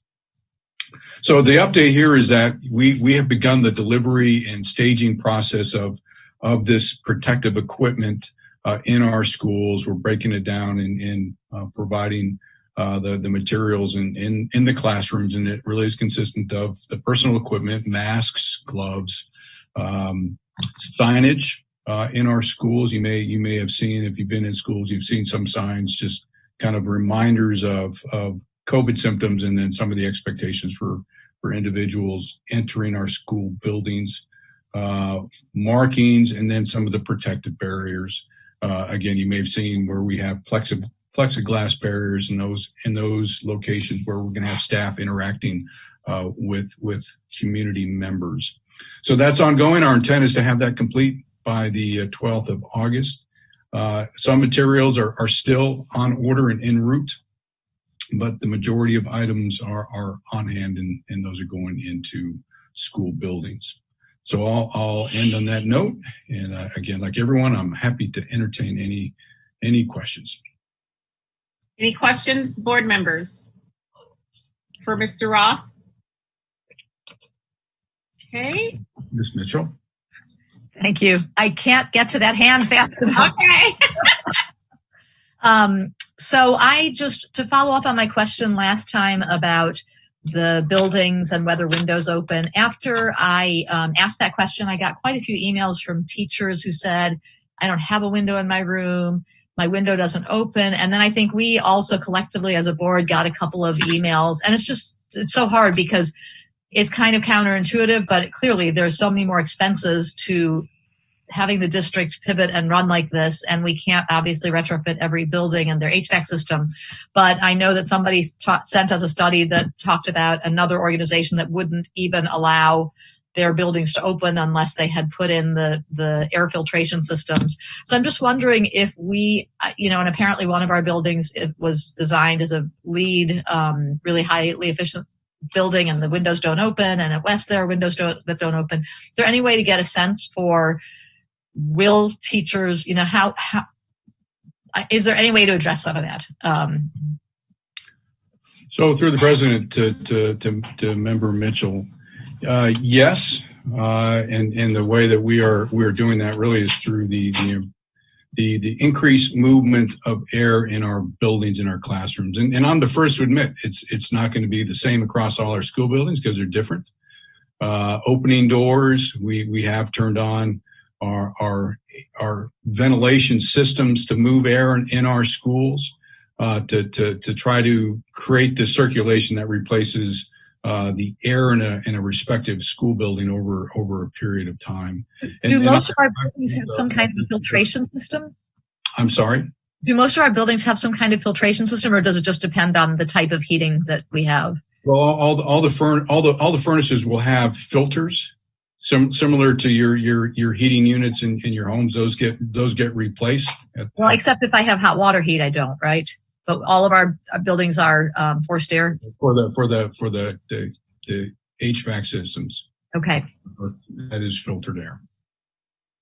Okay, I'm sorry I cut you off. You were finishing talking about some of the other things that you're doing. I think, Member Mitchell, that really is. It's about moving air and replacing air through the HVAC system and opening doors. I know there are some school buildings, some classrooms that don't have windows that can open. Again, we have a number of buildings built over decades that have different construction standards. So I guess the message is we're going to do our best with the means that are available to us to improve conditions in our schools. Thank you. Okay. Thank you, Mr. Roth. Are there any questions for Mr. Roth? If not, we'll continue on. Dr. Bishop? All right, I believe Matt Tiefer is going to give his brief update. Yes, thank you, Dr. Bishop. Madam Vice President and members of the board, I'm Matt Chieford, HR Chief. Wanted to touch on a few areas, some of which have been mentioned through the course of discussion already this evening. These are the areas HR is devoting high priority to. First of all, in the area of benefits, I think there was a question earlier about leave available to employees who may be experiencing COVID-19 symptoms or being required to quarantine. There was an FAQ, frequently asked questions document, that was distributed to all ASD employees last week that provided significant detailed guidance to employees who are facing this question. And the answer really depends on the nature of leave available to a particular employee and their leave balance. As the board is aware, the federal government expanded the Family and Medical Leave Act provisions to allow additional leave for a COVID-19 exposure and related illness. That's a 10-day entitlement, 10 work days. So that would be available if it's not yet been exhausted by an employee. Also, there's an extension of the family care provision that deals with effects to child care through school closure and other daycare facility closures. That's a 12-week benefit, the first two of which are a full paid benefit, and then there are 10 weeks of 2/3 pay. So those employees who find themselves in that situation would be eligible to use that benefit.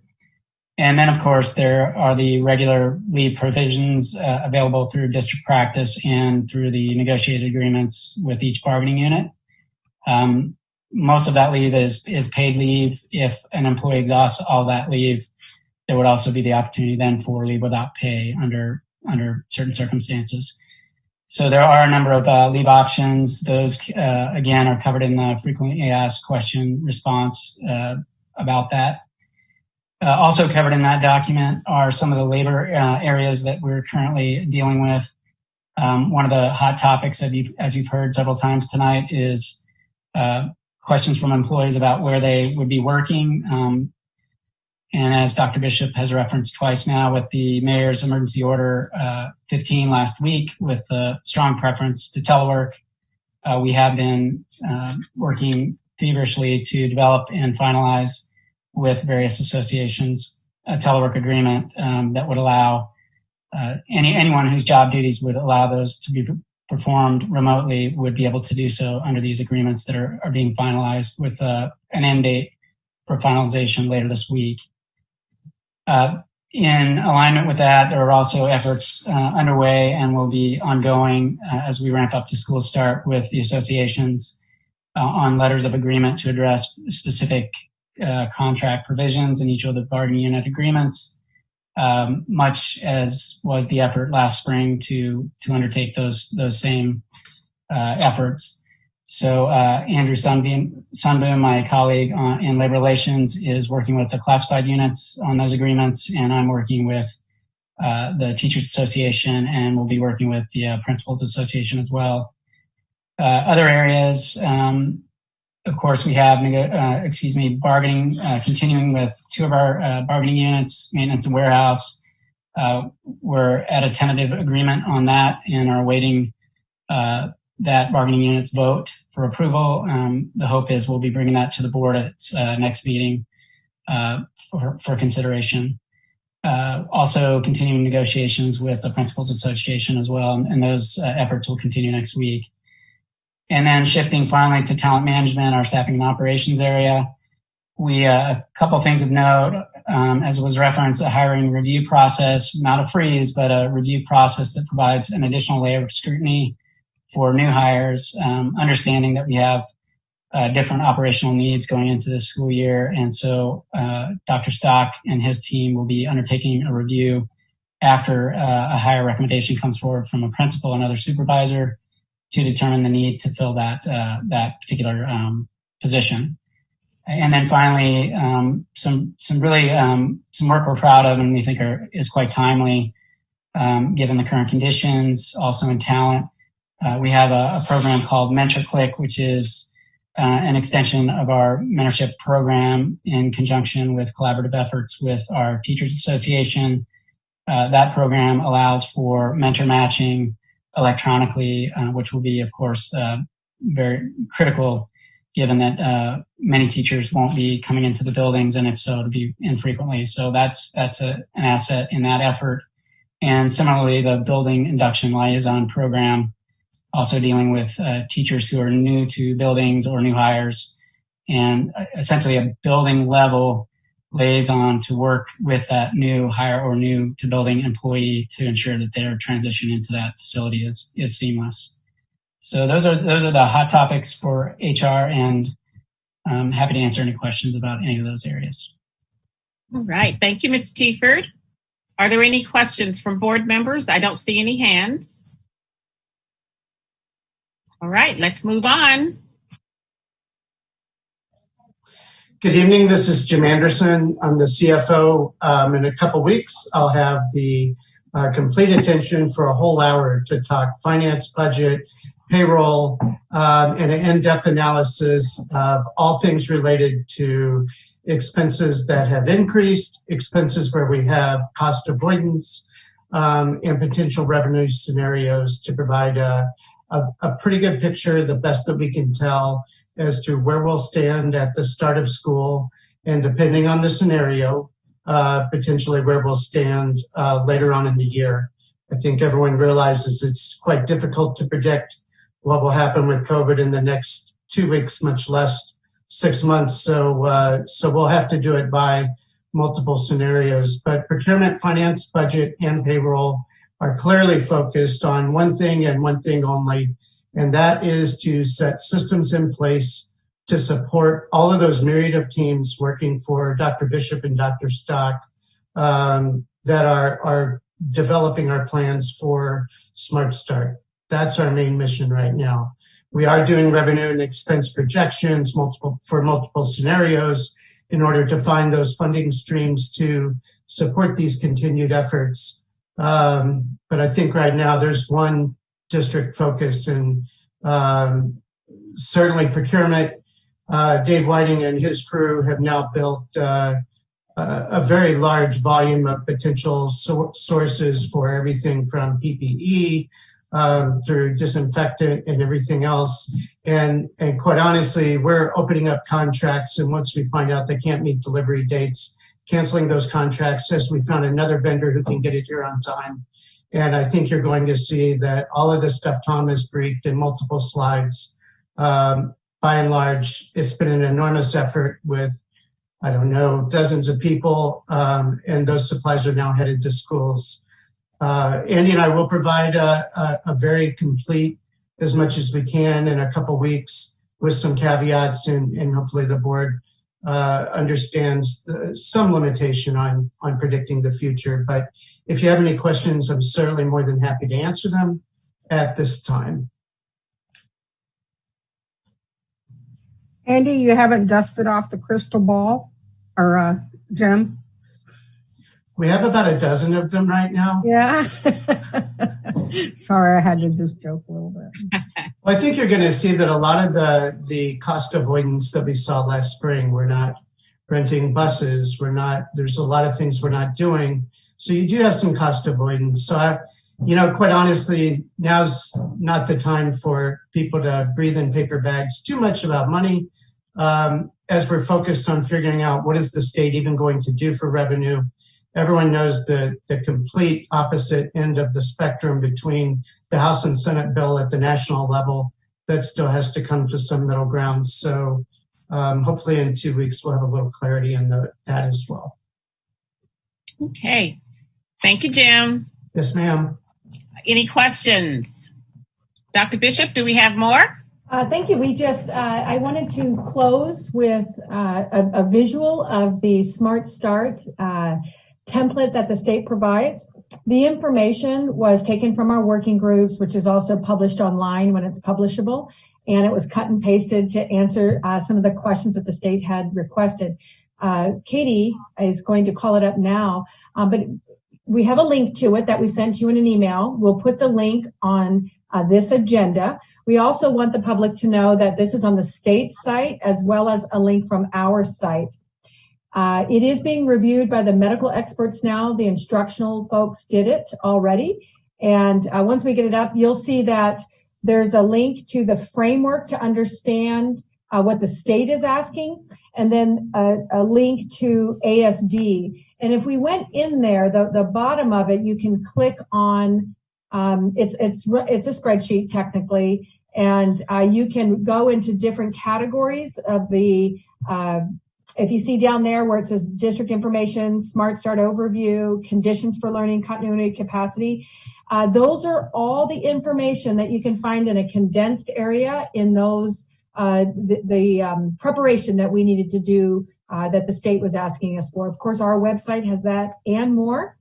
We are working with the state, Jenny and her department actually, with the Canvas to work with the state to provide other school districts the work that we're doing, that our teachers are doing.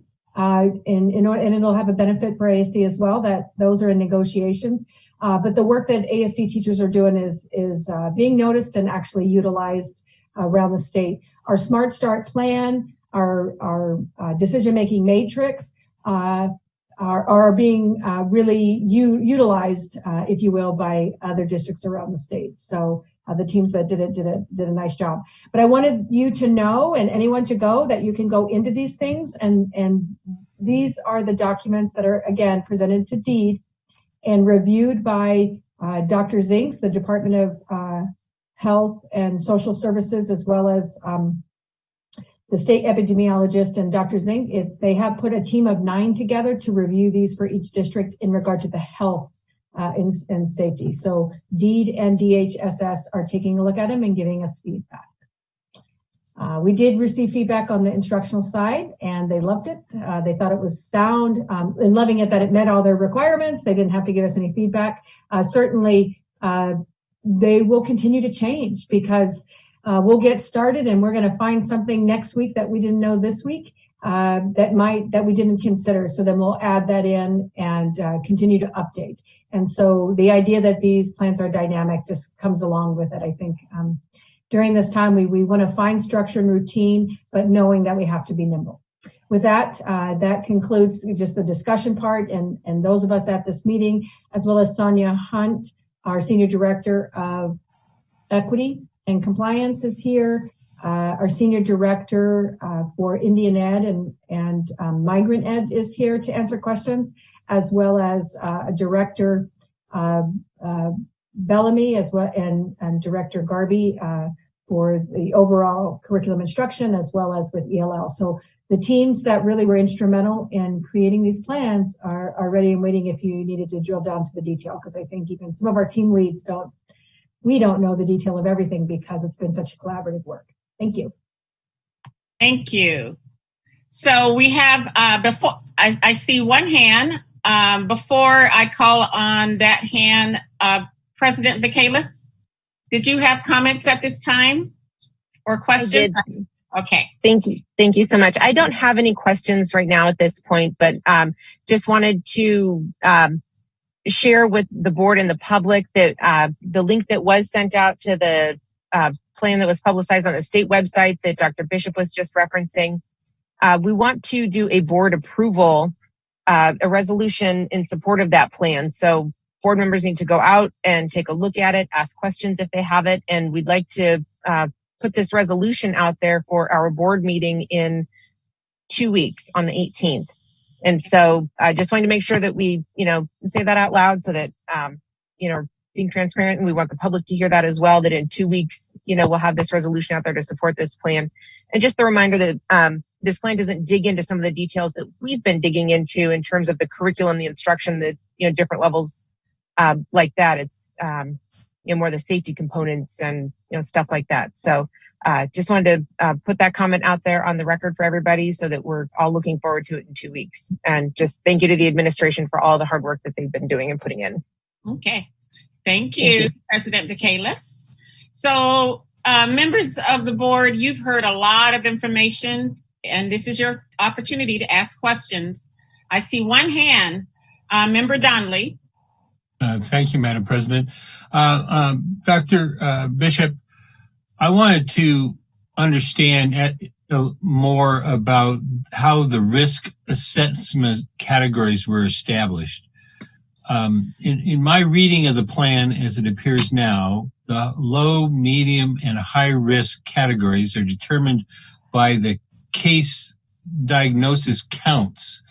And we are currently in the high risk category because the count is over 10 per 100,000 in our community. Is that correct? Over 29. That's a great question. You are correct. So it's the number of new cases per 100,000 in population. Mm-hmm. So we're utilizing some of the modeling that the state has done in regard to, and seen on the state website in regard to their identification of different zones in Alaska, if you will, in regard to the community conditions. And if Jennifer Petronis is here, we have just some things that I know that the state considers. She talked about the reproduction number and the severity number, as well as the case numbers. I guess given that's that what I was, the public information that is on the website, and you could find it on the state COVID dashboard. We're making the decisions off of the 14-day mean because that's a more stable mean or average to understand. They have now placed the 7-day average on there as well. I believe today they started to publish in-state and out-of-state cases that happen to be located here because it's really by residency.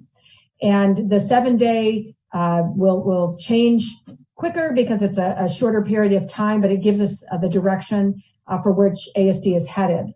And I think we're meeting closer. Those numbers between the 14-day and 7-day were further apart, with the 7-day almost being 20 points higher. They're coming together, meaning that we've had some beginning of stabilization, if you will, just with 40 cases instead of 100 each day over the weekend. So but we're utilizing those numbers to just make that determination of the alert level. But as far as our plan with DEED, we've taken that intermediate level that the DHSS signifies. They use the term intermediate instead of medium risk.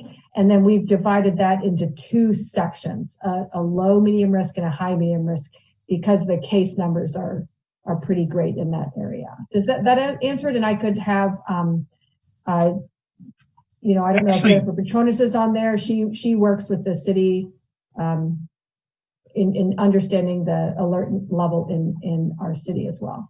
I just wanted to clarify that the actual triggering of the current high risk that we're in, which is causing the virtual school scenario to be implemented, is driven by an objective count. And of course you probably have had a lot more opportunity to research this than I have, but in my research of other communities, how they measured the threat level was much more inclusive of other factors than just the simple case count. And before they went to a high risk category or defining it as high risk, they were considering a lot of other elements that would affect the actual safety. And the other part that I really wanted to inquire about is what's the efficacy of that particular case count to the actual threat to students or workers in our schools? I'm going to have, if Jennifer Petronis is on, she can answer, but if not, that's really a question that we can have answered for you by the health experts that we have included. Dr. Chandler is on our team. He works on contract with ASD and assists us in creating our plan in the health matrix and supported on the community guide, as well as Jennifer Petronis working with the Department of Health right here in Anchorage. So the specifics of that we can certainly give to you. We'll keep a recording of this and get your exact answer answered. Thank you. Thank you, Mr. Donnelly. Thank you, Dr. Bishop. Any other questions? So I have a few. So going back to, and I don't know if Cindy's still on the line, but back to the special ed plans. How are we serving our the most fragile students, level 1s, or is it level 3s? I'm not sure. I can't remember. Is Cindy on? You can get that answer back to me because she may have gone. She may not be online right this minute. But I would like to know, for the most fragile special needs children, how will we serve them during e-learning? And then my other question had to do with teacher training. And I know they're going to come back early. I think Mr. Barker mentioned some built-in trainings, but if I could get a kind of a feel for what that's going to be like, how are we, providing opportunities for our teachers to increase their skill? Online skill. I would like to turn that over to Dr. Knudsen and then folks from her team as she sees fit. Thank you. Okay, thank you. Through the president, Member Bellamy, we have several things planned for professional learning, just starting the week when teachers come back, but also continuing out through the year. One of the things I would like to highlight is right now the Good Teaching Institute is happening, and that's sponsored by AEA, NEA, and they are offering sessions for I think approximately 250 teachers, and a lot of the sessions are really centered around technology, online learning, self-care, resilience, and content areas as well. So that's happening right now. The first week back, when teachers are back, really that first day, the 13th of August and the 19th of August, those 2 days are really dedicated to the school-based days. So those are days that principals can work with teachers on any of the safety protocols, the teacher expectations that have been shared, really coming together as a staff, and we talked about the social emotional learning and the adult SEL, so that's important so that they can support students. And then they'll also be able to work on their courses and stuff. The other 3 days, the 14th, 17th, and 18th, we have dedicated for doing a couple things with teachers. One, the biggest thing is giving them time to work in their Canvas courses and work and collaborate with other team members. That's one of the ways that adults learn best, and we want to honor that and have that time. But the other thing we're doing is we're developing an online classroom Canvas PD course, one for elementary and one for secondary, so that teachers are going to be learning within that just as they are doing with students. So that is going to give us the ability to put modules online asynchronously, so that they can view them when they need to, and give us the opportunity to do training on, for example, when Mr. Barker was talking about doing group sessions or orientations with their families, how do you, record it in Zoom, but then how do you post it to your Canvas course for parents so that if they want to go back and do it? So teaching them some of those technical skills as well as the online pedagogy. So there'll be an asynchronous piece that we're going to have throughout the year. With that, we will also have sessions that are live that teachers can attend, and we'll have a schedule of that, and we will share that with you when we share that with principals later this week, where teachers can sign up for a synchronous session, a live session, to do follow-up and answer questions about, how they navigate in their course. So that's another way that we're doing training. A third way is really building our site-based support, because we can't do this just from a central office and our district's too big, and we want people to have people in their buildings that they can really go to. So we have our elementary techs, our secondary techs, and our librarians who we'll be continuing to work with. But then once school starts, we're also going to be asking principals to identify their Canvas course champions, people who really have gone out and forward with this and know this information, so that they can be a resource to their peers at their building. So we'll be working with identifying that as the year gets started.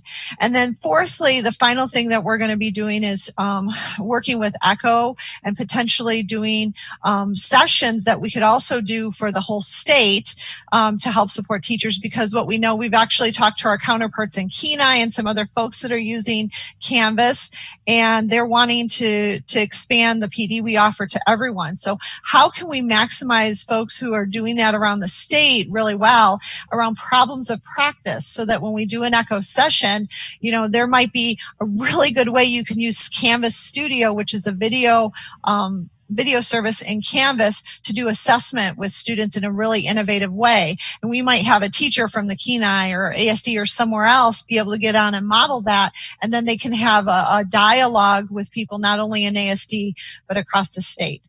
So just throwing it out at a big high level, those are many of the things that we're working on to help support teachers. Great. And I was going to ask about Project Echo, so that's great. Good to hear. Thank you. Member Marcette? Unfortunately, as longer I sit here, the more questions come to mind. So I do have a question about MTSS.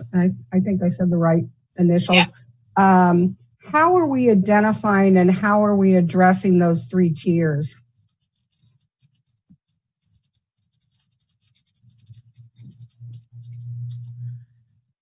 Your mic, who's Dr. Bishop? I hit it and I muted. I was like, okay, nobody wants to talk. No, thank you. Sorry, I was just talking to myself, I guess, here. Dr. Knudsen and Dr. Stock, would you like to, Dr. Stock, you can address that. We actually have that's a separate working group as well. So there you have it. There you go. That is, I'll probably lean on Dr. Knudsen a little bit because she has one of her TNL team, teaching and learning teams, that's been dedicated to working on the MTSS model and how that's going to work. One of the groups, we call it the catch-up growth group. Mm-hmm. So her and Diane Orr have been working on that. So Dr. Knudsen. Yeah, thank you, Dr. Stock. So there's a few things that are happening around MTSS, multi-tiered systems of support. One is just how we're starting off the school year. So when we're looking at being able to meet the needs of all kids, especially when we're talking reading and math, and we can look in other areas, but those 2 areas specifically, one of the first things we need to know is where students are at. Where are their skills? Is there a gap in their performance? Are they accelerated and higher than we would expect? Because that's going to inform what we're going to be able to do. That's one of the key reasons why we have iReady in our elementary and middle and up through the beginning of high school. It's going to allow us to gather those data. Even if kids are online at home, they can do the assessment, and it will allow us to identify kids who are at risk, and we need to do some more targeted intervention, kids who are right on track, and our kids who we really need to accelerate up. And so from there, I know at elementary, we can do small groups, and we talked about teacher expectations. So they'll be doing those, regular 30-minute sessions with all kids, but then also the teachers and other staff, other generalists and other staff who are available. We're going to be identifying kids who might have more needs and offering and doing more tutoring sessions or small group intervention sessions where we can reteach some of those skills as needed. At the secondary level, we also continue to have our courses that are kind of that tier 2 or tier 3 level courses, so that we can provide more intensive instruction for students. So those are being put online as well. And as you saw with iReady, even up through high school, our students who need the most intensive support, we call that tier 3, those students we're also going to do iReady with as well in EL, in language arts and reading, so that we can really ensure that they're making progress. So we're having to shift a little bit what we're doing, but I think we're still going to really be able to provide that tiered level of support. And then the final thing that I want to just speak to is that also with ASD Virtual having Apex and Apex tutorials, that is not just available for ASD Virtual, but it's available for all of our teachers. So that gives an opportunity for teachers when kids need maybe more acceleration or some remediation, they can utilize some of those tutorials with groups of kids or individual kids as needed. Some of this is going to be a learning process, so we're going to have to ease into some of it and build up capacity and skills, but we have the tools available to be able to do that this year and meet the needs of kids. Thank you. Thank you. So, Ms. Anderson, I hear you're back in the Blatchford. My question had to do with, our most fragile special needs students and how they will function and how we will serve them in the e-learning model. Thank you, Vice President Bellamy, and sorry for the poorly timed bathroom. I think one of the things about when we're working with our most significant students, I think the safety becomes even more critical and important. So just being aware that these are our students who would be most impacted if they ever contracted COVID. So that being said, we have obtained additional resources for support. We have on order iPads for all of our special program students. Once those come in, we'll be able to download different apps that support. We're providing additional training to parents to support instruction within, I apologize, my phone's ringing. Additional supports within the Zoom sessions, and we're going to be working directly with parents on our related services, speech language, occupational therapy, physical therapy. And then when we get back to face-to-face, we really are talking about what those services need to be to regain whatever skills that have been lost. And that may be after school work, that may be working extended summer programming. It may be if individual students need more time, it may be during the 2-day that we bring them in on a Wednesday for more service, or maybe another day, Thursday or Friday for more service. It'll just be trying to figure out once we're back in school, how we regain some of those skills, but also we really want to make sure we're protecting those students and their safety. But we do have a lot of new materials and curriculum developed for our students who have most significant needs. Okay, so their medical needs, they will be served how? Just through their family resources? Well, and I don't know if Jennifer Petronis is on, but previously through Stuber, nurses were going around and providing additional support. And I don't want to speak for her, but I believe that's something that we're looking at continuing and providing a level of support, knowing how important it is. Awesome. And my final question, and I don't see any more in the queue. My final question just had to do with student nutrition food service. When will it start, and how will we do it? Very much like we did before. I'm thinking through the board vice president. So student nutrition, we are finalizing the distribution plan for the high risk delivery model. And to Member Bellamy's point, to a large extent, it will largely mirror how we distributed food during the spring and summer. So we'll have fixed sites as well as bus delivery. I'll call it the hub and spoke. What is significantly different, though, and I think it's important to make point. So during the spring and summer, we were given significant latitude by the federal government to distribute food to students. We were not required to comply with the National School Lunch Program and accountability requirement. We are going to be held to that standard. So where we were able to provide meals to all students without question, in this case, that will not be a reimbursable expense. So our effort really is going to focus very much in our CEP schools and our schools with a high density of students who are on the free and reduced program. I mean, we're going to make sure that meals are available, but that's where our efforts are going to focus in terms of our delivery of meals while we're in this high risk situation. Okay. Thank you all very much. Thank the staff. Thank you, board members, for your great questions. So we're still under non-agenda items, information only, memorandum 007. I like that, 007.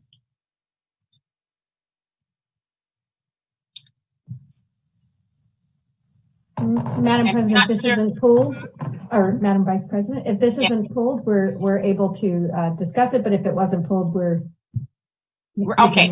Yeah. Okay. All right, thank you. So we are at, Katie, is there, do we have any public testimony? No, Madam Vice President, we do not have any additional public testimony. All right, thank you.